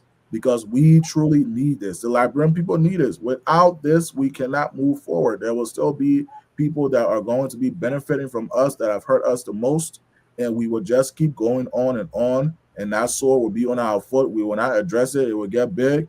And if, God forbid, if there was any civil unrest, those people have the resources to put ammunitions and weapons in other people's hands as well, too, to stand a chance to benefit again.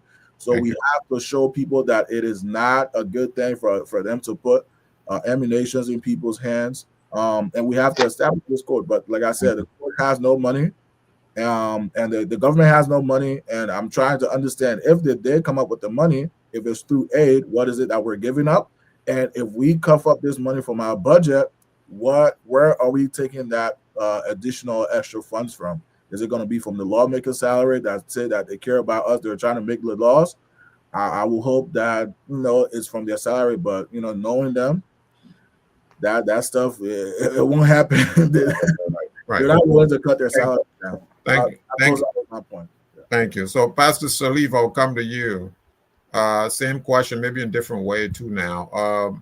You know, when you look at the history of Liberia, there's been troubles since the beginning, right? Since the beginning of what you call the foundation. I don't believe with this, 1822 theory, because when you look at Liberia was always there before 1822. It wasn't called Liberia, but people were there before 1822. So, if you will, this country is the conglomeration of people who were there from after the fall of the Sudanic empires, right? The empires from Mali and so on and so forth. And our brothers and sisters came, right, from the United States. People came from Barbados. People came from, the Caribbeans, I should say, and different points. And even after that period, people kept coming. So obviously, when you have that melting pot, that meeting point, there's bound to be conflict, and there were conflicts. Before they started living together, before they started coexisting, there were conflicts. There were conflicts in Maryland County. Where J.J. Roberts was deployed to put down rebellion from the Gribble people. There were conflicts in Sino County where, troops were deployed to put down the Crew rebellion. And these military interventions were brutal. So when you look at all of those events, so before you look at 1980, you have to look at the antecedent events. So there's a lot of hurt in this one country already. And so one visit is not going to cut it, right? I mean, one visit here, another visit to this president. What about the rest of the country in between? You're muted. Sorry, that's an interesting point, you've cited, and that there's one more we also have to interject into that, and that has to do with Matilda Nipot.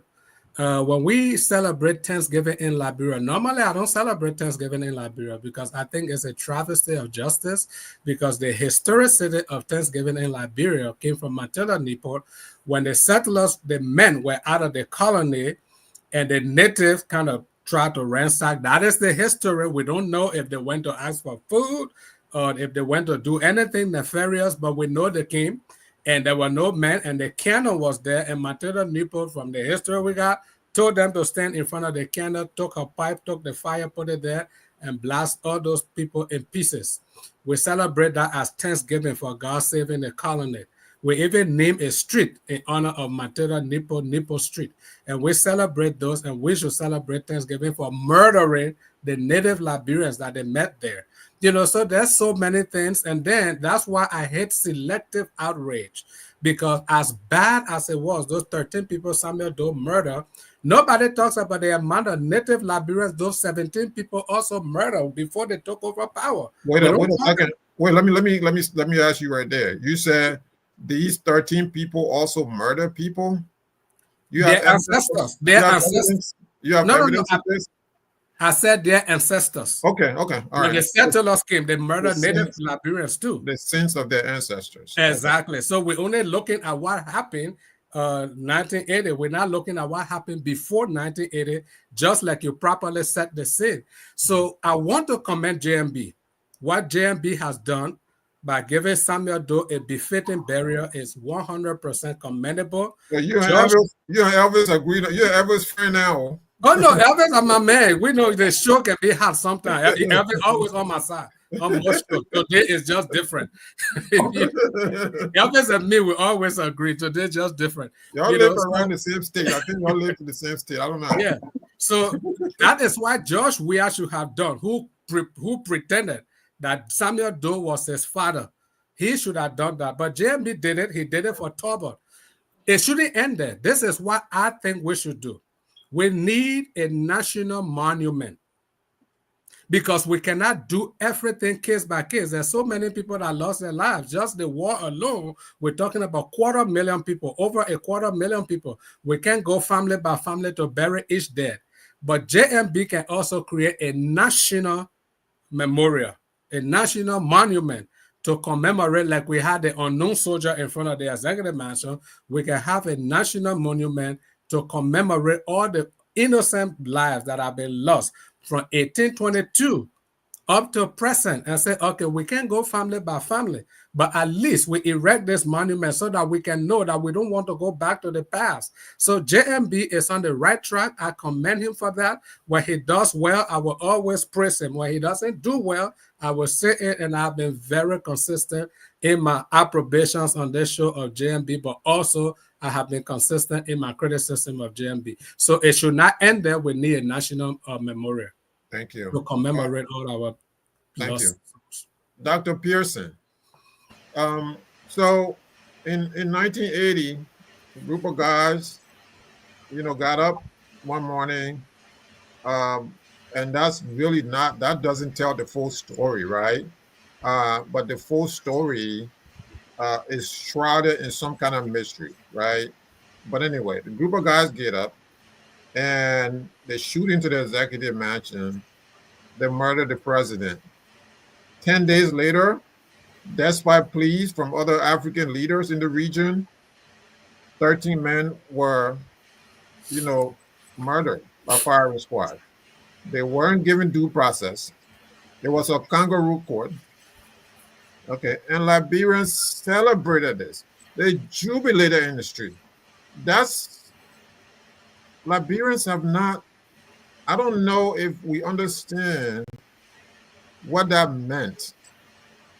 So that's a sin in itself to me, that you're out here jubilating the murder of people and saying that you're free. And you were never free after. You were never free. You never got free after that. See, God is watching us. Mr. Salib, you're the host. Don't. I'm accidental host. Accidental host. Mr. John did it on purpose. He brought us all together so you can leave us. Accidental host. And this host right here, I'm like my man Anthony C. Me and my man Anthony C. We are the most opinionated hosts. Okay. Right. Okay. So that was a sin. We have to be ashamed of ourselves. For those who participated in that kind of display of whatever brutality, it's not right.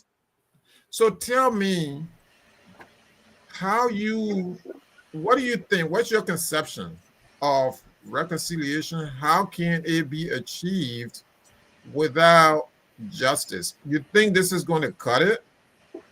Visiting one or two people out here, or as other speakers said, this is a good beginning. No, I don't think it's a good beginning either. And I'll tell you why. I wouldn't pretend like our history is not complex. Our history is very complex. Besides that, a conflict is also a very complex situation. Then you look at the social dynamics of every society. There will be sides where we speak about diversity and individuality. So obviously, there will be people who feel that they are of one group than the other. Whether you're talking about the Freemasons in Liberia, or you're talking about the people who consider themselves the natives, country people, and then who consider themselves the Congo people. So there will be these social divides. There are also the class system, the rich and the haves and the haves not. So these dynamics will play. How we address the conflict that comes out of our different social divide, for me, is the major concern. Because when I look, like you mentioned, when I look at how our people who felt that they were being marginalized by the African Americans, and you said they took matters into their own hands, the way the approach they took to address the problem was even more conflicting, like you mentioned, right? People were given tribunal without proper due process and were murdered. Whether they were significantly responsible for the crimes they allegedly accused them of, or they were trying to serve the country as a patriotic person who was given a call to duty, right? But because they were affiliated with some group of individuals who had hang on to power for over 120 years, they all were considered to be people who carry on rampant corruption and exploited the people of opportunities. Fast forward, there's a repeat of the same situation. We came and we murder people, and in the process, killing over 250,000 plus people with the same by approach. All right. Now, for me, this is someone who's read peace and conflict studies at the master's level and graduated as the first group of students from the University of Liberia peace study program at the master's level. This is what I see. I see when I look at our conflict in retrospect, I see that our approach usually is the problem. We left the war, and I'm not saying it's easy to solve to end the war, but we awarded the perpetrators with power and with wealth. So to correct that mistake is a problem. So you can identify all of them who committed the crime, but you cannot punish them because they cannot punish themselves. Example: Ellen Johnson Sirleaf, Prince Johnson, George Bode, Alaji G.V. Nkrumah, and all of the other guys you can think about. So they are the richest people in our country and have been sitting over power and wealth. Now, President Boakai comes in. Look at President Boakai's history.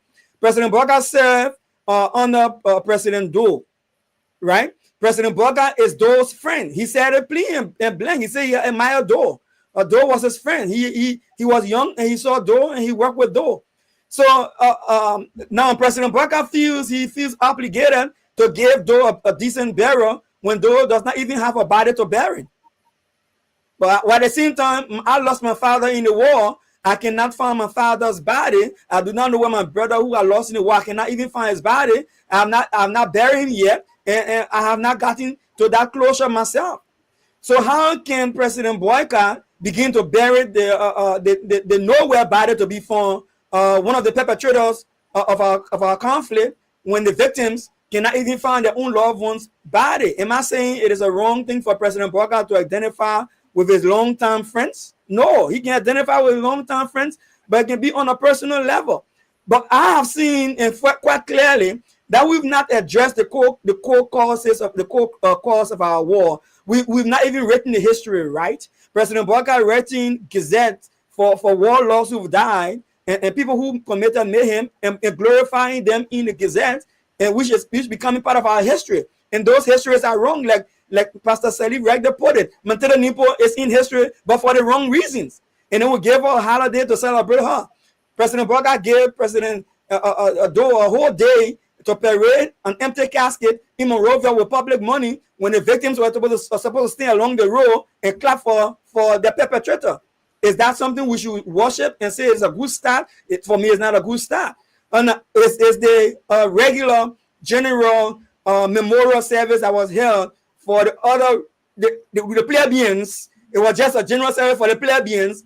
I was in Liberia in April, this gone April. I never heard about that service, even though they said they were announcing it. I never heard jingles about it. I never heard community-based discussion about it. I never heard county-level discussion about it. I never heard that churches should be. I got 3 churches in Liberia. No church was communicating to be open on this day for us to observe this sacred movement. None of us were contacted about this. No city hall across the country were open to celebrate this. No town hall was open to commemorate that memorial. The same privileged individual went to a later town hall, gathered themselves, had a service, drank and ate food afterwards, and said they reconciled the country. Is that reconciliation for me? I said no. No. So I close by saying this, Mr. Sherry. Well, come on, man. The time. I close by saying this. I see the motive, I see the intention, but I think the approach is wrong. Like we did the Access Declaration approach. I think the approach is wrong. Like we saw other approaches that we try to get accomplished, and at the end of the day, it amounts to nothing. I think there's a better way we can do this that will make it more inclusive of the entire country and to ensure that everybody's hands are on the board to have closure at the same level. So that Chastity will not have a memorial at the Lutheran Church right now in Cinco when other family members who died there don't have memorial at that very site. Chastity has a memorial right there right now if you went there for one of the family members. Charles still has a memorial at the Lutheran Church. Chastity family has a memorial at the Lutheran Church compound right now in Cinco where scores of ordinary Liberians died and there's no memorial for them there. Oh, wow. I'm telling you. That's Alvin. strange. Let me come in here quickly, Mr. Sherry. You've been keeping me on the sideline for too long. Yeah. And this is an issue that's dear to me. And I think Mr. Dr. Pearson just offended me because I listened keenly to what he said. You know, believe it or not, Dr. Pearson, we're somehow related. Your first cousin is married to my auntie.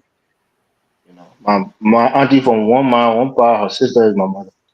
So what I'm going to tell you is that I heard everything that you said. Samuel Doe didn't deserve to be paraded through the street because he killed people. Alhaji Kuma, all the other people that you mean, all the native people, they didn't deserve to get power. But you refuse to, you fail to realize that the people who were removed from power, they too were abusing the people that were ruling over. So this whole thing that you're trying to pour all the blame on the quote unquote native people is offensive.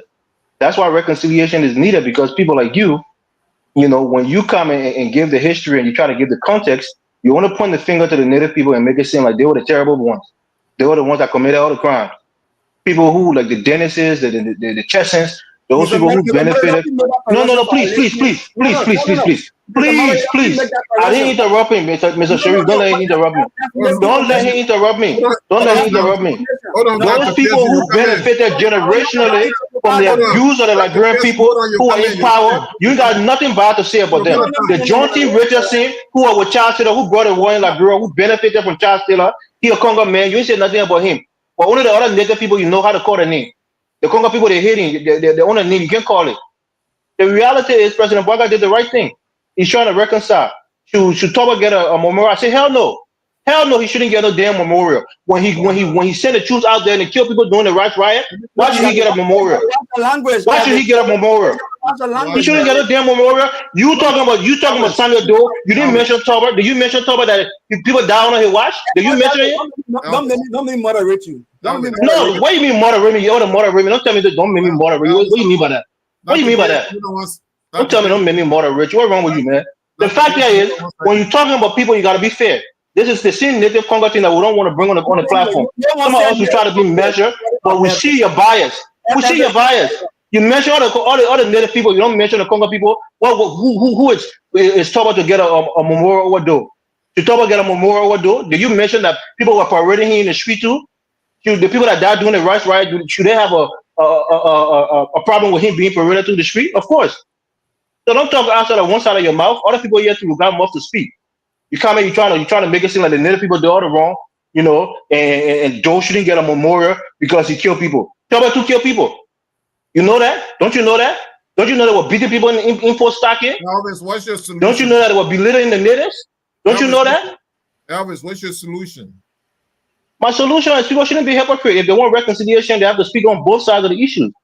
If you come on the platform and you're trying to act too smart, trying to put all the native names out there, but then you leave the other people aside and act like they didn't commit atrocity to the Liberian people, that's disingenuous. Don't do that. We're not stupid on the platform when we say it and talking to you. Don't do that. I personally don't think Samuel Doe deserves any recognition. He was a dictator.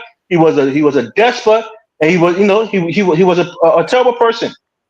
But I can say that with my bold chest and tell you that those guys who died on the portal don't deserve no damn memorial either.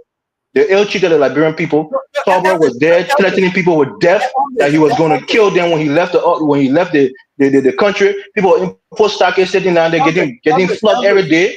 You think he's some kind of good man that deserves a memorial? Hell no. So if you want to talk on both sides. Thank you. I don't want to hear that. Thank you. What do you mean I can't sit on the platform? Why can't I say that? Elvis, Why can't I sit on the platform? Why you can tell me that Samuel Doe kill people? Elvis. I can't tell you that Toba kill people. Why I can't say that? What's wrong with you? Elvis, your time is up. Don't tell me I can't sit on the platform. What's wrong with that guy? Dr. Pearson, you have a minute. Look, you see, Elvis, I'm not sure why you sentimental about. I know you're from Grand Judah. Am I correct? Yeah, I'm from Grand Judah. Ain't from Maryland. Dr. Pearson, it's not a okay then. No. You don't make it trouble. Make it trouble. I'm laying the basis here. Okay. So I did start off by saying that Liberia has a complex history. I did start off by saying that Liberia has that conflict is complex. I did mention that there are complications in our past that we have to address, and we've missed out on the approaches to addressing them. I didn't shy away from them. No, you enumerated all the native on part of it. You didn't go to the Congo on side. Let me now. Elvis, Complex. there's nowhere there's written here that Turbo killed 250,000 people. Topman killed 250,000 people. There's nowhere that's written there. That one person killed 250,000 people. Elvis. That Samuel Doe killed 250,000 people. Elvis, you may have sentimental feelings about being attached. You have the sentimental, but you're trying to hide it. You angry at people that are not in power anymore. You don't got a hegemony in the country. Don't got to tell me say I have sentimental issues. You got to see sentimental issues. Elvis, it got nothing to do with that. Okay, all right, my man. My passion for the discussion about reconciliation in Liberia, because I lost my father, I lost my brother. I do not know where they are buried. And the people who are responsible for that particular period of my history, I should be held accountable for what they did. So I got legitimate reasons. I lost the two crew chiefs inside the country. They should be held accountable too. And they were held accountable on that poll. So don't tell me nonsense about your family. Other people lost their people too. We lost great men from the crew side of Liberia. What you telling me? Your family life is the only one that matters? Elvis, did you lose anyone in the war? Did you lose your parents? Of course. I lost people. People close to me were raped during the war. What are you telling me? You one suffer? Your auntie was with my family. Your auntie more piercing was with my family during the war time. Do you know that? Did you lose any of your parents in the war? Of course, I lost auntie during the war. What are you talking about? Did you lose any of your parents in the war? Losing parent, losing auntie, losing sister. You can't try to quantify it because you lost your brother or somebody. Your grief is more important than other people. Don't do that, man.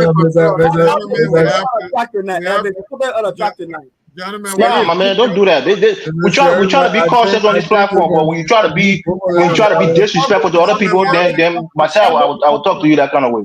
Don't do that, man. Gentlemen, we have to. I'm sorry, we have to end right here. Thank you so much. We have to end right here. This is a conversation that that needs to be had, but at the same time, we have to do this with a level of civility and respect for one another. So thank you all for your time. Yeah, we will go around the room for 30 seconds because we have to finish at the 2-hour mark. If we can do that. I know we are Liberians. We don't stop talking. So 30 seconds each. Okay, let me go first. Okay. The back and forth tonight, it proves that there are things to reconcile. Yes. And to reconcile these things, what happened has to be acknowledged, and when wrongdoing has to be identified, and both sides come to realize that there were things done wrong on both sides. And that to move forward, we have to identify that certain wrong things should not be repeated. And that's what we're supposed to be looking at. Other countries have fought through things, and instead of saying you were wrong or I were wrong, there were wrong things done, and we don't want these things to repeat it. Then you move ahead. Thank you, Jimmy. So I think it identifies what is necessary. Thank you. Us to do. Yeah. Thank you. Pastor S.T. Sirleaf, 30 seconds. Thank you. You can see the discussion, and I don't think it's fair to the listeners that when it's called Friday night debate. Now, when the debate get heated, then we should just end it because we don't want it to digress. I understand that the need for civility, but the need of closure is more important than the need for civility. We can experience the civility, and then people live with still and not being settled. So we got to solve that problem. But I will conclude this way. Number one, when presidents all gather together in the room, they are all called presidents. It doesn't matter whether you are the president of the most powerful country and I'm the president of the poorest country. We are all presidents, so we are co-equal. So nobody should be like a subservient to another person. So when my president gets in the room with other world leaders, they are all world leaders. They are all equivalent. So for my president to be there bowing to another president, calling him yes sir, I think it was demeaning, and I will say it over and over. But when it comes to reconciliation, and this is my caution, There's no way from what we just saw here right now, we cannot approach the Liberian reconciliation on an individual basis. The reason we did Doe and Toba, because they were president, they are at that level. You know, when Kobe Bryant died in a plane crash, I was at work. The white people ran to me. They were mad. Why the whole media everywhere is Kobe Bryant? Do you know there were some white people on the flight? I said those white people on the flight were they as important as Kobe Bryant? So Kobe Bryant name took the whole airway, but there were other people that died with him. This is human. You know, Doe and Toba, they were presidents. So if they were buried separately, it doesn't mean we can go individual case by case basis.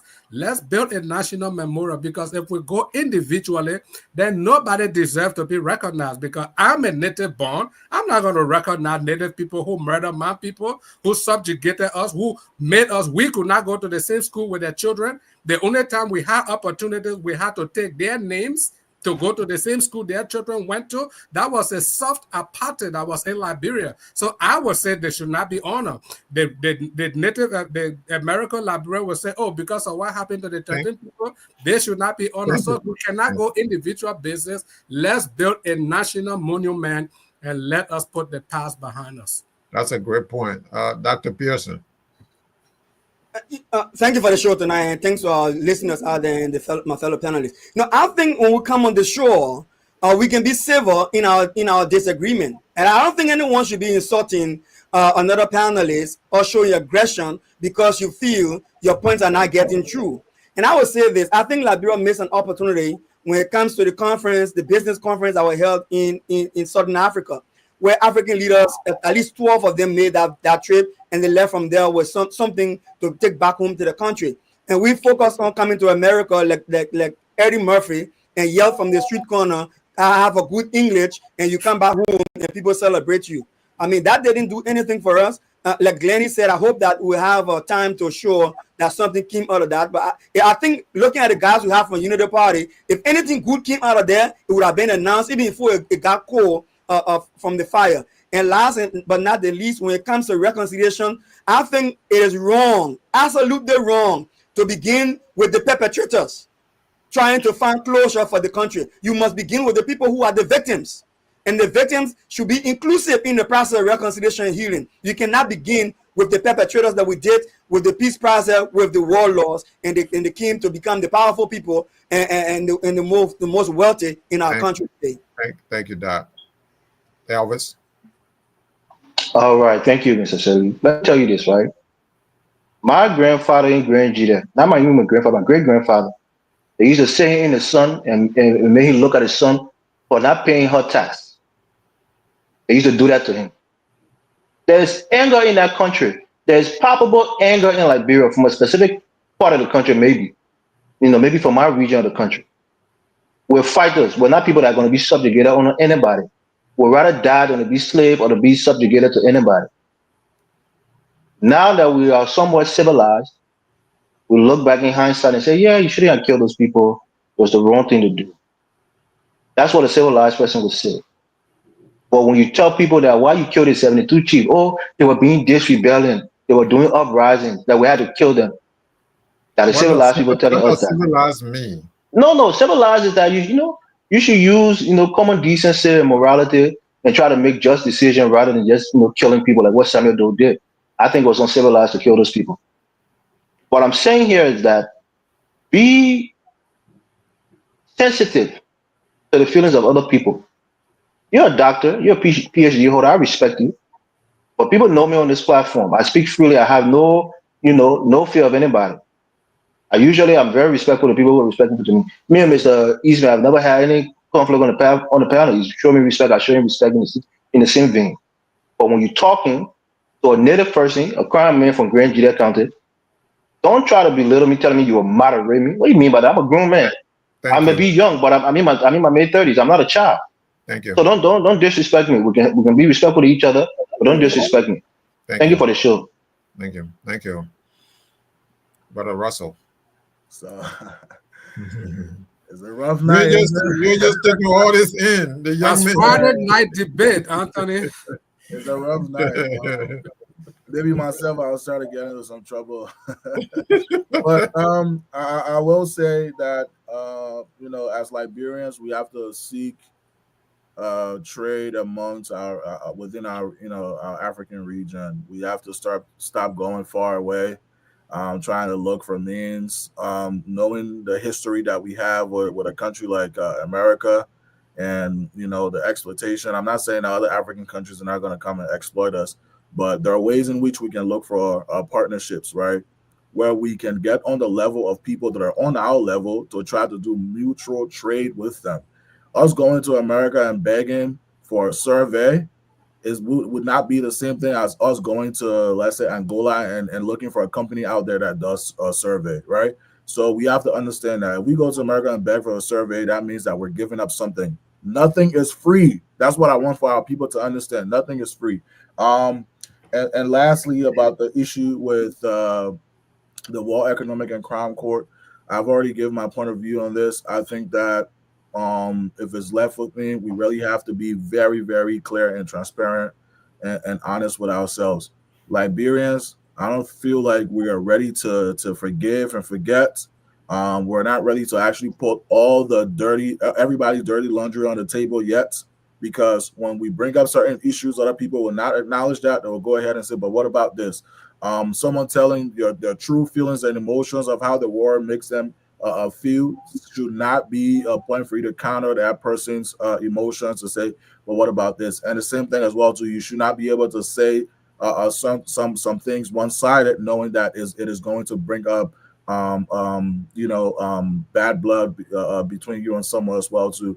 When Liberians are ready to put their cards down, their dirty laundry is on the table, then we can be able to reconcile. But as far as I'm concerned, we can have all the theatrics. What I mean by theatrics, we can go and bury this other person.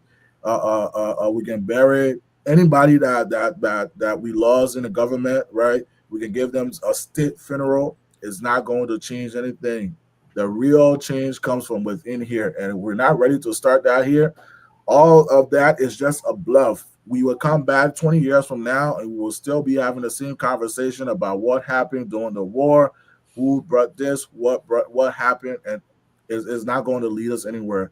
But my advice to the young people is that we should learn from our history. We should know that history is how we can determine our future. Right, a lot of our people don't know our history. They don't understand it. They don't know what happened. So they're walking around like headless chicken, hoping that we can change out of anywhere, or we can change out of nowhere. Changes actually starts with us, and we should start to implement that in our daily lives. I rest my case, and it's a pleasure being on here today. Thank you. Thank you so much. Thank you. You spoke well. Everyone spoke well. You spoke like JMB. Yes, sir. And finally, all these things that we've had, and the leaders, some of the leaders that took over, they benefited. They and their families benefited. So this is not like a tribal issue. It shouldn't be, at least, because we know that some of these leaders that took over, it wasn't even their tribes that benefited. They themselves, they and the few group of cronies around them. We know that. I mean, 1980, who benefited besides, Doe and his immediate surroundings? I mean, there were people in his own county that, were victims. He killed Nelson Toll from Tolltown, Grand Julia County. He killed Thomas Whiteside, a Sapo man from Sino County. He killed his own people. Hold on a second. So when these things happen, and then when the war came, people say, we came to liberate you guys. And then what ended up happening is more division. Okay, and then I always talk about this. You go to William V.S. Tubman today. Tubman birthday is a holiday, and Liberians are celebrating him all over the place. But when Tobo Kim tried to make a reform, reform that whole system that Tubman left behind, Liberians said he was too mean. Oh, he's stealing our money. He's doing this and that and the other, and they murder him. That is the reality, and Liberians have to come to grips with this. People have to go to church more. People have to go to the various. People have there's sins. There's a lot of sins in that country. So I don't care what anyone says. There's a lot of hurt. People are hurting. This debate right here is a glimpse of what is out there on the national level. And one of the things I think our leaders can do, when you're working this reconciliation, you should work for equality as well, economic equality, social equality, so that when people have jobs, when people see themselves as part of the national economy, as part of the nation, then maybe some of this hurt, people will be able to see themselves as part of the country. But as it is, as divisive as we are, you know, you have a class of very wealthy people and a class of very poor people. Very wealthy people. Who are they? I always say this. You know, when you killed the 13, when you killed Tolbert, what ended up happening again? Look, who's leaving behind? Who has all these muddy roads now? It's not the 13. Who's running the country? It's not Tolbert anymore. Who's running the Supreme Court? Who's running the judiciary? Who's running the House of the legislature right now?